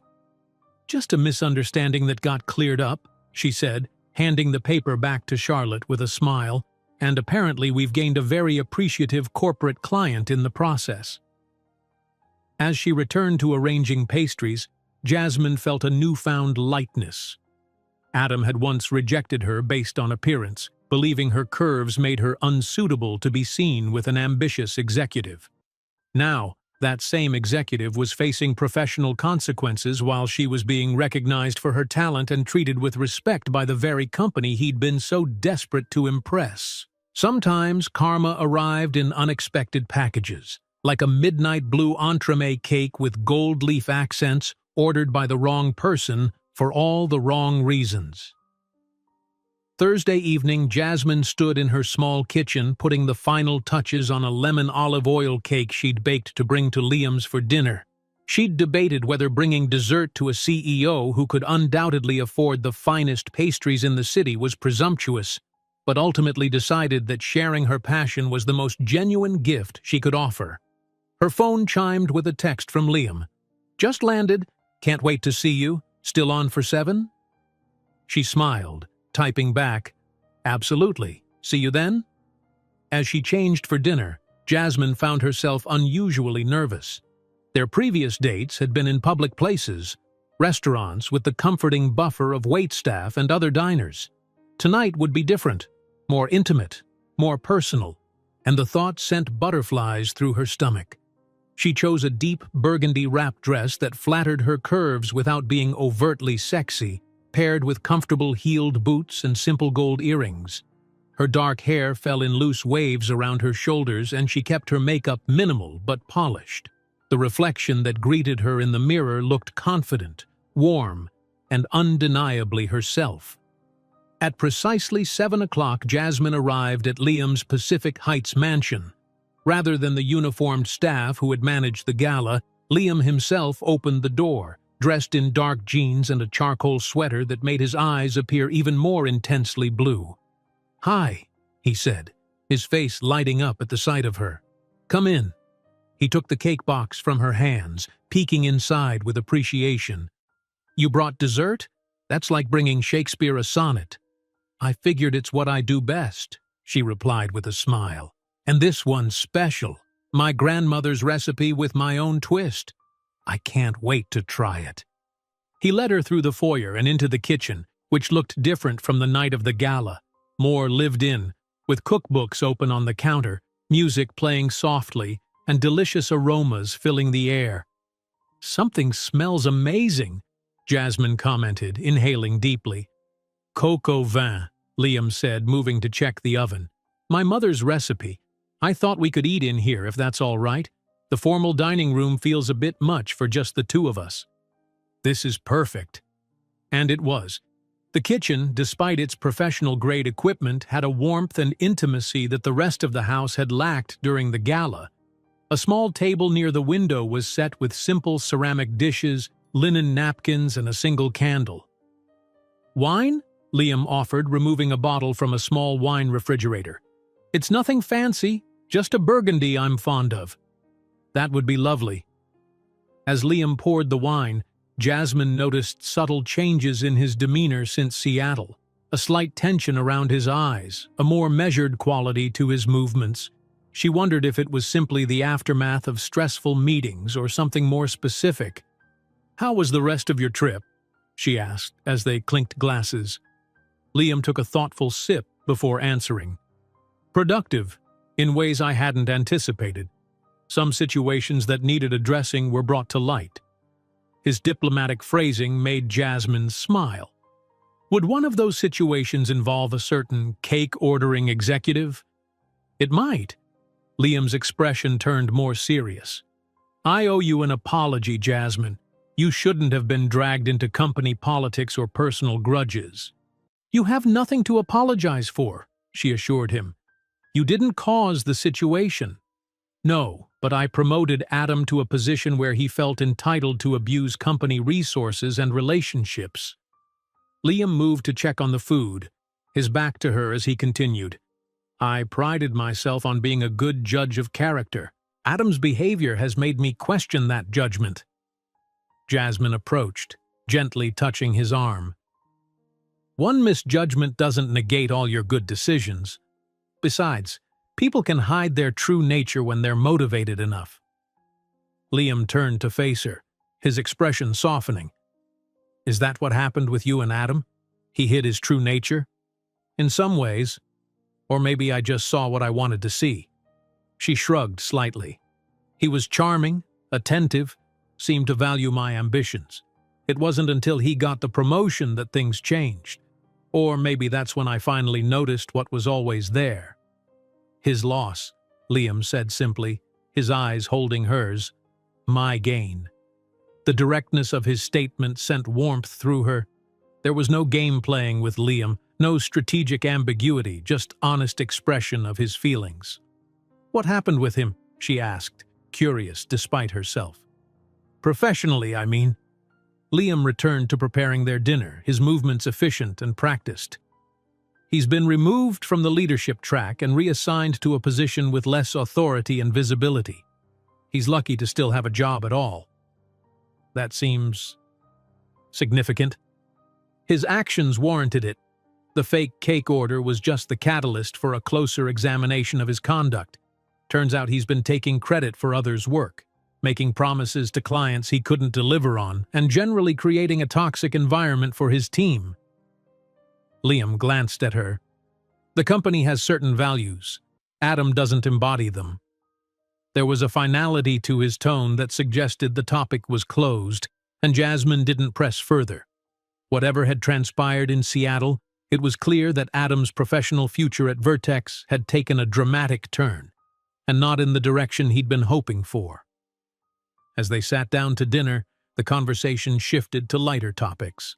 Liam told her about his early culinary experiments as a teenager, learning to cook from his mother's handwritten recipes after her diagnosis. I must have made her chicken soup 20 different ways, trying to get it exactly right, he recalled with a soft laugh.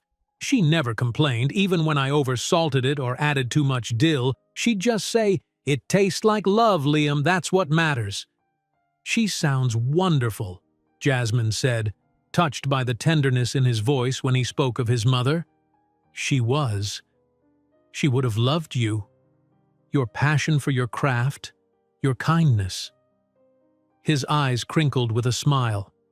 And she would have gone crazy for your pastries.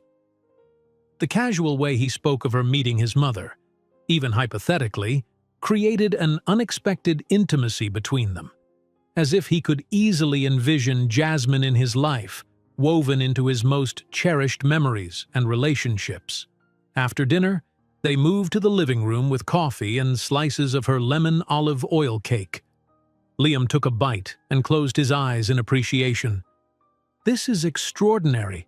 The texture is so light, and the lemon flavor comes through without being overwhelming. The secret is using both zest and juice, plus a bit of rosemary-infused olive oil, Jasmine explained, pleased by his genuine enjoyment. My grandmother's original recipe was good, but I've been tweaking it for years. The mark of a true artist, never quite satisfied, always seeking perfection. He set down his plate and turned toward her on the couch. I've really missed you these past few days. I missed you too, she admitted. It was surprising how quickly he'd become a significant presence in her life, how naturally they'd fallen into regular communication and genuine connection. I want you to know, Liam said, taking her hand, that what's happening between us, it matters to me. It's not casual or temporary for me. Jasmine felt her pulse quicken. It matters to me too. He leaned forward, kissing her with a tenderness that gradually deepened into something more passionate. This wasn't the careful, almost restrained kiss they'd shared after their previous date. This was a kiss that spoke of genuine desire, of barriers lowering, of possibilities opening. When they finally pulled apart, both slightly breathless, Liam tucked a strand of hair behind her ear. I'm not very good at slow and cautious when something feels this right. Maybe slow and cautious is overrated, she suggested, surprising herself with her boldness. His answering smile held equal parts delight and desire. Maybe it is. The rest of the evening passed in a pleasant haze of conversation, laughter, and increasingly heated kisses. They shared stories, opinions, dreams, connecting on levels both intellectual and physical. Liam was attentive and considerate, clearly focused on her comfort and pleasure as their physical exploration progressed. But when things began moving toward an inevitable conclusion, he pulled back slightly, his breathing uneven. "As much as I want this to continue, and believe me, I do, I think we should pause here for tonight." Jasmine, whose body was humming with anticipation, felt a momentary confusion. "Is something wrong?"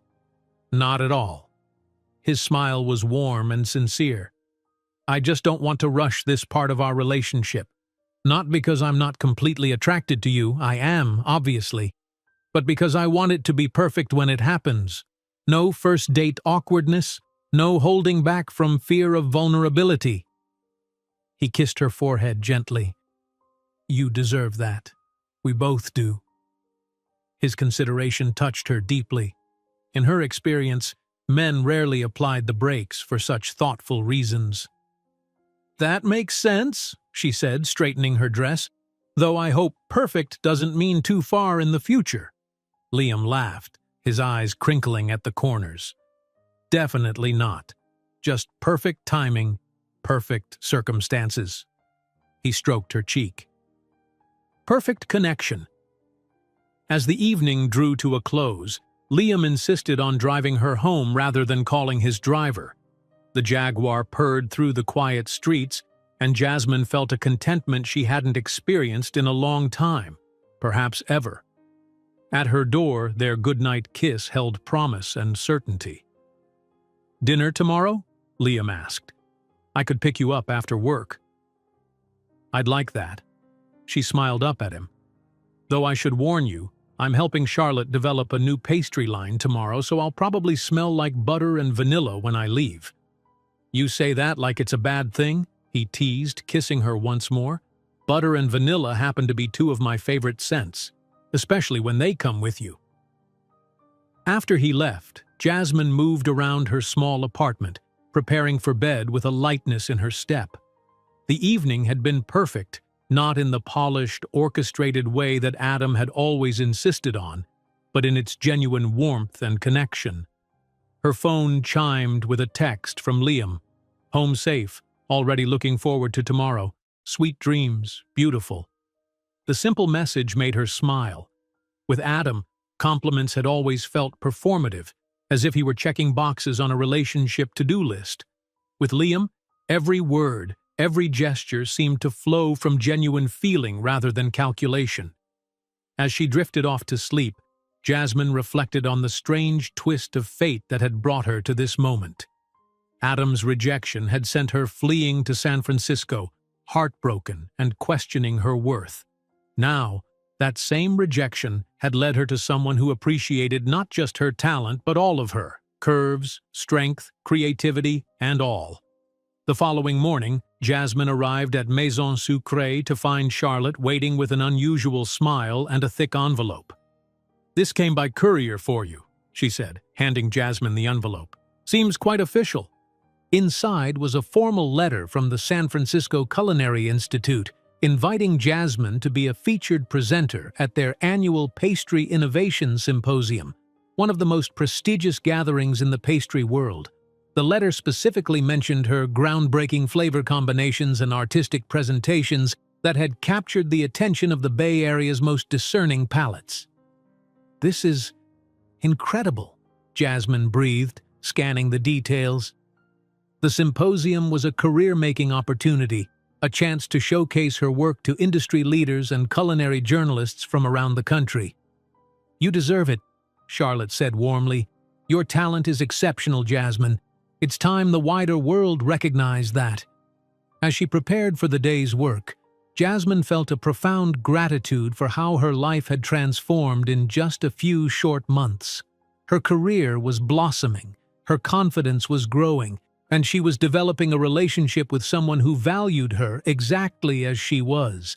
The pain of Adam's rejection, once so acute it had driven her from her home, now seemed like a distant memory, a necessary hurt that had ultimately guided her toward something far better than what she'd lost. She had been rejected for her curves.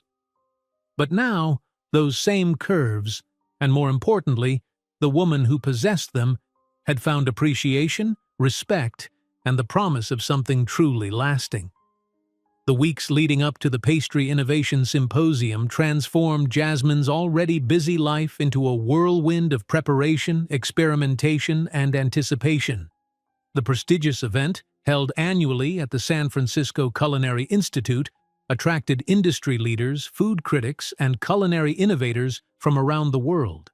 Being invited as a featured presenter was an honor typically reserved for established pastry chefs with decades of experience or celebrity status, not newcomers to the San Francisco scene. "You need to create something spectacular," Charlotte advised during one of their planning sessions, "something that represents your unique voice as a pastry chef." Jasmine nodded, already envisioning possibilities. "I've been experimenting with incorporating unexpected savory elements into traditional desserts. Maybe a black sesame and miso caramel entremet with yuzu jelly? Perfect. Avant-garde but grounded in classical technique."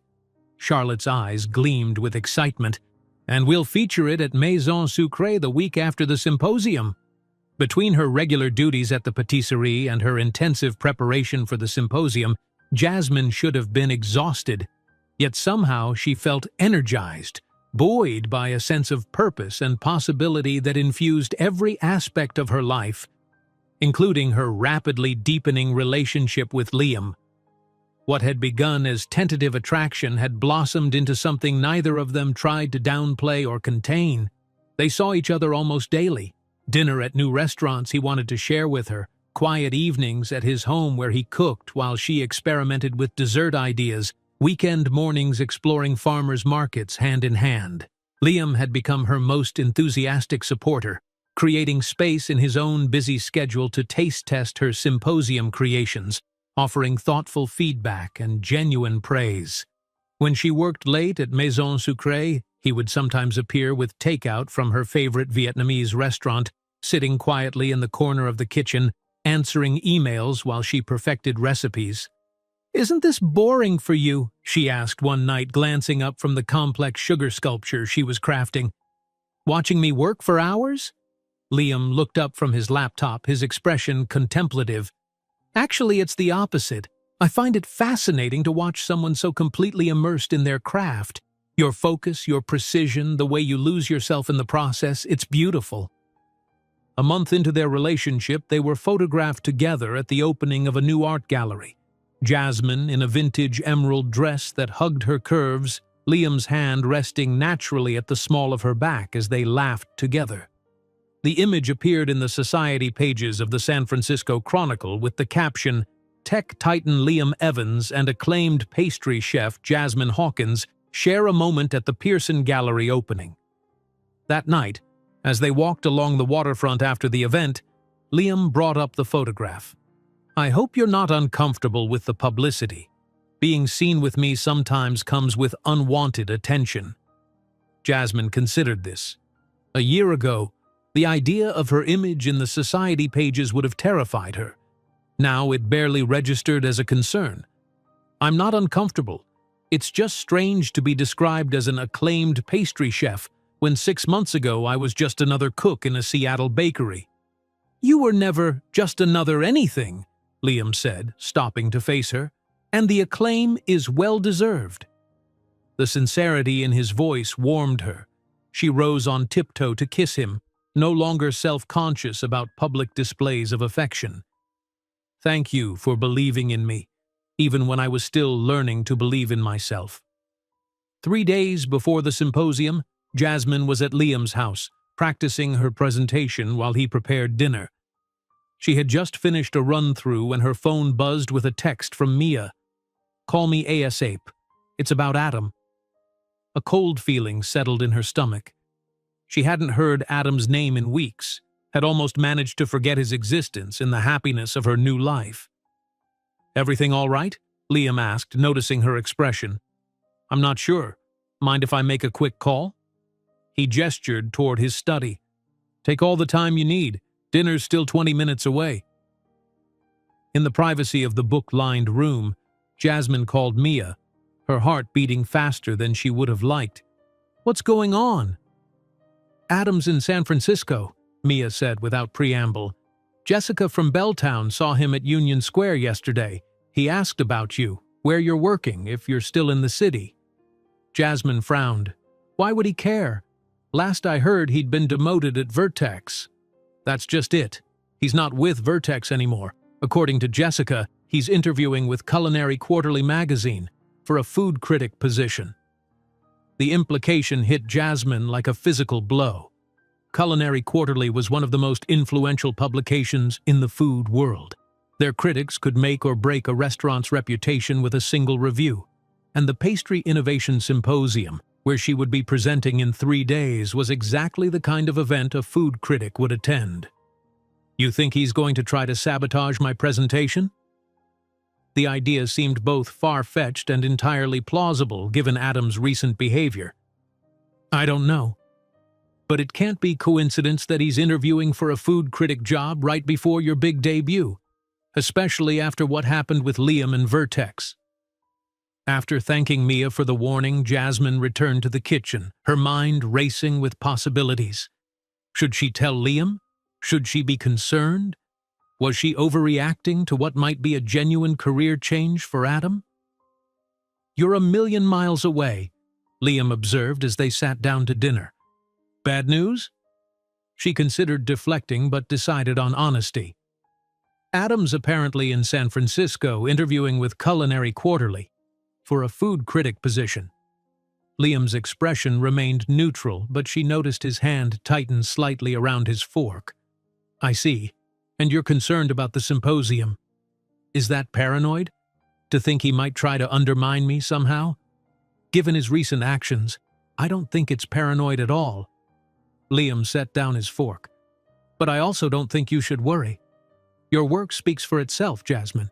No one, not even a vindictive ex with a potential platform, can change that." His confidence in her was steadying, a reminder that she wasn't facing this alone. "You're right. I'm not going to let the possibility of Adam's presence affect my preparation or my presentation." "That's my girl," Liam smiled, reaching for her hand. "Besides, I'll be there too. Front row." The morning of the symposium dawned clear and bright, a perfect San Francisco spring day. Jasmine had spent the night at her own apartment, wanting space for final mental preparation and a full night's sleep. Liam had respected her need for solitude, sending only a simple good morning text. "Today is your day to shine. I'll be there cheering you on, beautiful." The San Francisco Culinary Institute's auditorium was already filling when Jasmine arrived 2 hours early to set up her station. Her presentation, titled "Crossing Boundaries: The Integration of Savory Elements in Contemporary Pastry," would include not only a theoretical discussion of flavor profiles, but also a live demonstration of her black sesame and miso caramel entremet, culminating in tastings for the audience. As she meticulously arranged her ingredients and equipment, Jasmine caught sight of a familiar figure entering the auditorium. Adam, dressed in a tailored suit that screamed, "Trying too hard," was scanning the rows of seats with an air of calculated casualness. Her heart rate accelerated, but she forced herself to continue her preparations calmly. She was not the same woman he had rejected in Seattle. She would not allow his presence to undermine her confidence or disrupt her focus. An hour before the event officially began, as industry professionals and culinary students began filling the auditorium, Charlotte arrived with the rest of the Maison Sucrée team, all wearing chef's whites with the patisserie's logo.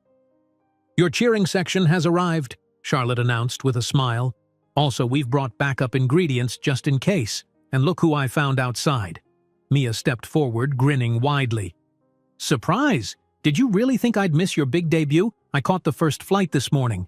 Tears pricked at Jasmine's eyes as she hugged her best friend. "I can't believe you're here." "Are you kidding? I wouldn't miss this for the world." Mia stepped back, taking in Jasmine's chef's whites and confident stance. "Look at you, about to conquer the culinary world while looking absolutely gorgeous. A certain ex-fiancé is going to be eating his heart out." "I don't care about him. Jasmine said truthfully. "This isn't about proving anything to Adam. It's about sharing my passion with people who understand and appreciate it." Mia's expression softened. "I know. That's why you're going to be amazing." As the start time approached, the auditorium filled completely. Jasmine spotted Liam slipping into a seat in the front row, his presence a steady anchor amid her pre-presentation nerves. Adam was seated toward the back, notepad in hand, affecting the serious demeanor of a professional critic. The symposium director introduced Jasmine with glowing praise, highlighting her innovative approach and rapid rise in San Francisco's competitive culinary scene. As she stepped onto the stage, the lights momentarily blinding her, Jasmine felt a surge of gratitude for the journey that had brought her here, even the painful parts. Her presentation flowed naturally, her voice steady and passionate as she discussed the philosophy behind her approach to pastry. The live demonstration went flawlessly, her hands moving with practiced precision as she built the complex entremet layer by layer. When she finally unveiled the finished creation, a glossy, architectural marvel with delicate chocolate decorations, the audience broke into spontaneous applause. As attendees lined up to taste samples and ask questions, Jasmine noticed Adam making his way toward her station, that familiar calculating smile on his face. But before he could reach her, Liam appeared at her side, his presence both protective and celebratory. "That was extraordinary," he said, his pride evident in every word. "You had the entire room captivated." Adam stopped short, his expression souring as he took in the scene. Jasmine, radiant in her success. Liam, openly adoring beside her, the crowd of culinary professionals eager to speak with her. Whatever he had planned to say or do dissipated in the face of this reality. Their eyes met briefly across the crowded stage. Jasmine saw a flicker of something in his expression, perhaps regret, perhaps mere frustration at finding his former fiancé thriving beyond his reach. She offered a small, polite nod before turning her attention back to an enthusiastic culinary student asking about temperature control in mirror glazes. When she glanced up again a few minutes later, Adam was gone. The remainder of the symposium passed in a blur of professional connections, insightful conversations, and genuine appreciation for her work. By the time the event concluded late that afternoon, Jasmine had received 3 job offers, an invitation to judge a national pastry competition, and a proposal from a publisher interested in a cookbook focused on her savory sweet fusion concepts.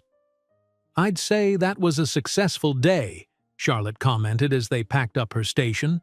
"And I haven't even told you the best part. Culinary Quarterly's senior editor was in the audience. The real one, not your ex-boyfriend playing pretend. She wants to feature you in their Rising Stars issue." Jasmine laughed, shaking her head in disbelief. "This doesn't feel real." "Oh, it's real," Mia assured her, "and completely deserved." That evening, Liam hosted a small celebration dinner at his home for Jasmine, Mia, Charlotte, and a few close friends from the Maison Sucrée team.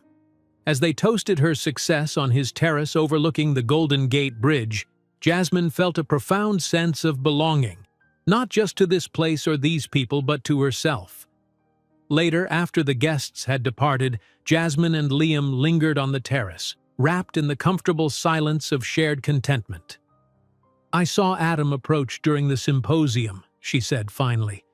"Thank you for appearing when you did." Liam's arm tightened around her. "I wasn't trying to intervene. I just couldn't wait another moment to tell you how incredible you were." "I know." She smiled up at him. "And that's why it meant so much." He kissed her then, a kiss that held all the warmth and promise of their still unfolding story. When they broke apart, his expression was more serious. "I love you, Jasmine. I think I have almost from the beginning." The words filled her with a joy so pure it brought tears to her eyes. "I love you too." In that moment, high above the city where she had found herself, Jasmine understood that Adam's rejection had never been the ending she'd feared, but rather the beginning she'd needed. the first step on a path leading to true appreciation, both professional and personal.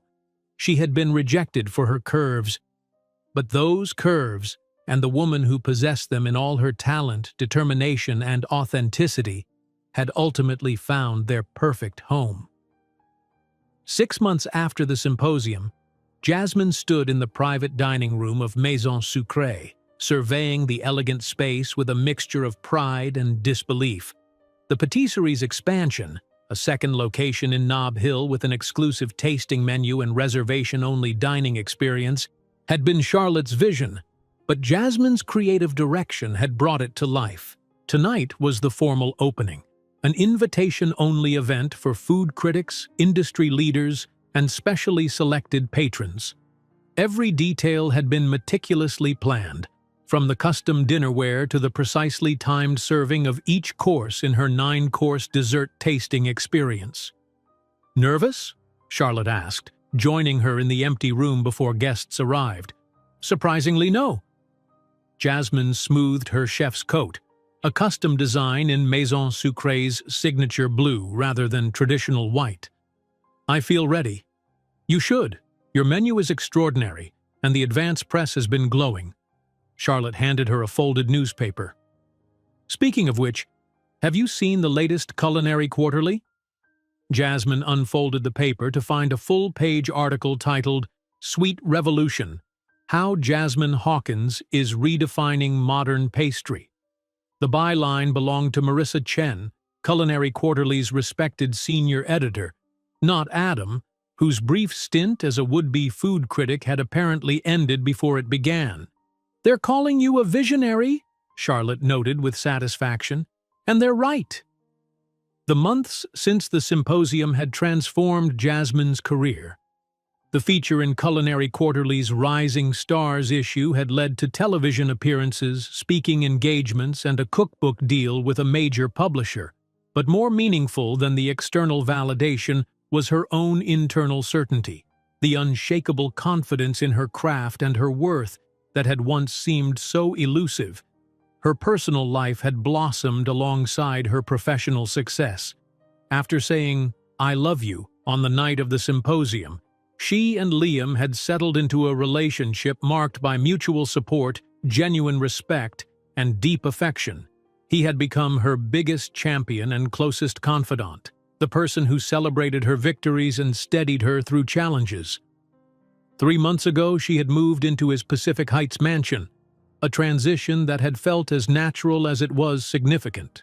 Her collection of vintage baking molds now occupied a custom-built shelf in his kitchen. Her culinary books mingled with his business and philosophy texts, and her presence had transformed the once formal house into a true home. "There you are," came Liam's voice from the doorway. He looked devastatingly handsome in a tailored suit, his hair slightly tousled in the way she loved. "Nina just called. The cars are arriving. Guests will be here in 10 minutes. Charlotte excused herself to check on last-minute preparations, leaving them briefly alone. Liam crossed the room and took Jasmine's hands, studying her face with the attentive gaze that still made her heart skip. "How are you feeling, Chef Hawkins?" he asked with a smile. "Excited. Ready." She squeezed his hands. "Happy you're here. I wouldn't miss it." He kissed her forehead. "This is your night, and it's going to be spectacular." As the dining room filled with guests, Jasmine retreated to the kitchen to oversee final preparations.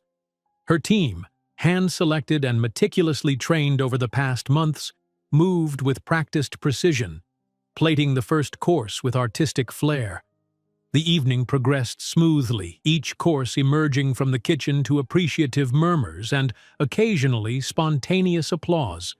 Jasmine circulated among the tables between courses, describing her inspirations and techniques, answering questions with the confidence of someone who knew her craft intimately. During the 7th course, a deconstructed black forest cake with smoked cherry sorbet and chocolate soil, Jasmine noticed a latecomer being seated at one of the smaller tables. Her breath caught briefly when she recognized him. Adam. He looked different, thinner, less polished, his once immaculate suit slightly rumpled. When their eyes met across the room, there was none of the calculation or smugness she had seen at the symposium, just a flicker of recognition and something that might have been regret. Rather than tension or anger, Jasmine felt an unexpected wave of compassion. Adam looked like a man who had lost his way, whose carefully constructed persona had crumbled under the weight of his own machinations. According to Mia's Seattle connections, after his demotion and subsequent departure from Vertex, he had struggled to find comparable employment. His brief attempt at food criticism had ended when Culinary Quarterly declined to hire him, citing fundamental misunderstandings about the ethics of the position. Making a quick decision, Jasmine approached his table. "Adam, I didn't expect to see you tonight." He looked up, surprise evident in his features. "I wasn't sure if I'd be welcome, but I saw the write-up in Culinary Quarterly and I wanted to see for myself." He gestured at the remains of the course on his plate. "It's remarkable. You've really found your voice here." The compliment seemed genuine, free from the ulterior motives that had colored their final interactions. "Thank you. That means a lot." "Jasmine, He faltered, then continued with visible effort. "I owe you an apology. For everything. How I ended things. How I behaved afterward. I was wrong. And I'm sorry." The words she had once longed to hear now washed over her with surprising gentleness, neither reopening old wounds nor triggering lingering resentment. That chapter of her life was truly closed, the pain transmuted into growth, the rejection into redirection. "I appreciate that, Adam. I hope you find what you're looking for." As she turned to continue her rounds, he spoke again. "You look happy. Truly happy." Jasmine smiled, glancing toward Liam, who was engaged in animated conversation with a renowned food photographer. "I am. I found where I belong." By the time the final course was served, her signature lavender honey tartlets, reimagined as a plated dessert with honey foam, lavender ice cream, and hand-painted chocolate decorations, the evening had taken on an almost dreamlike quality. The dining room buzzed with appreciation, critics made notes with expressions of deep consideration, and several chefs from Michelin-starred restaurants offered heartfelt congratulations. When all the guests had departed except for their closest friends, Jasmine finally allowed herself to relax, slipping off her chef's clogs and accepting a glass of champagne from Charlotte. "To Maison Sucrée Nob Hill," Charlotte toasted, "and its brilliant executive chef."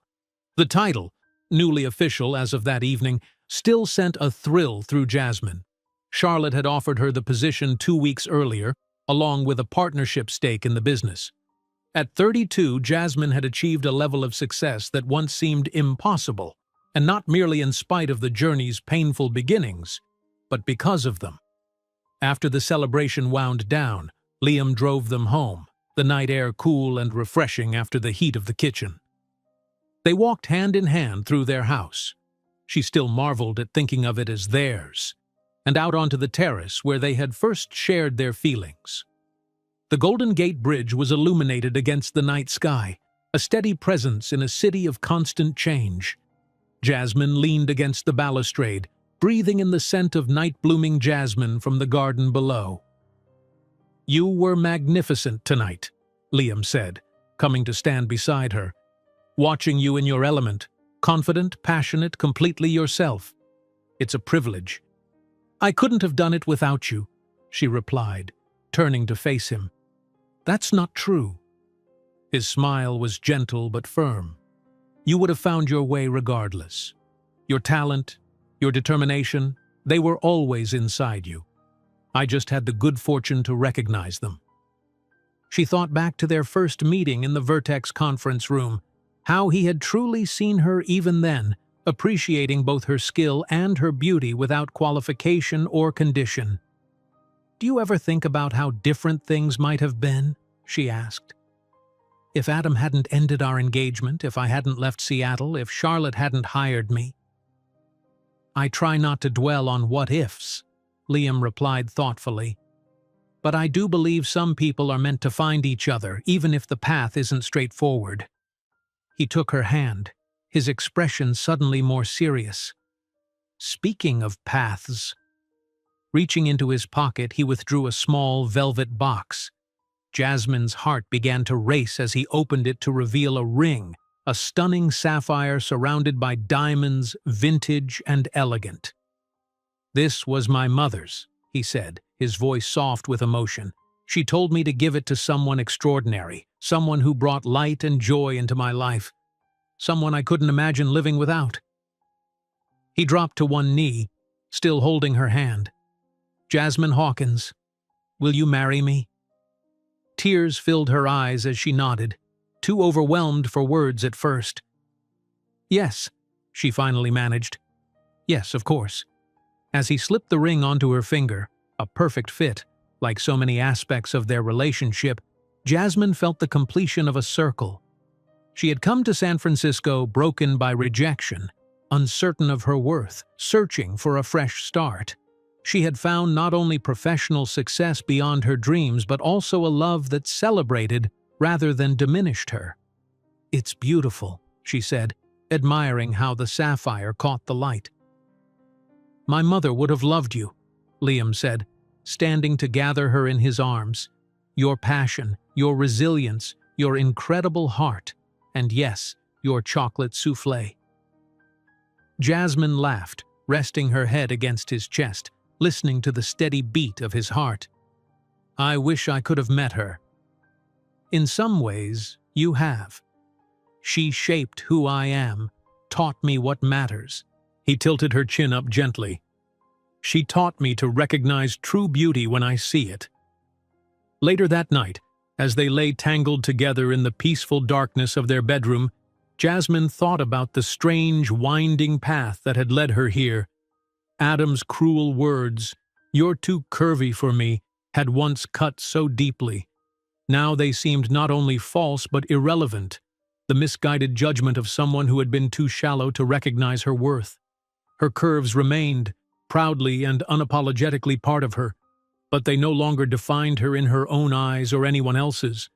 They were simply one aspect of a woman who was also strong, talented, passionate, and loved, deeply, truly loved, for the complete person she was. In the morning, she would wake to continue building the life she had created for herself, developing new recipes, planning their wedding, nurturing relationships with the people who mattered most. She would face challenges, certainly. Success brought its own complexities, and life offered no guarantees. But she would face them as her authentic self, with the confidence that came from knowing her own value. The engagement ring caught a sliver of moonlight as she drifted toward sleep, its sparkle a reminder of promises made and possibilities yet to unfold.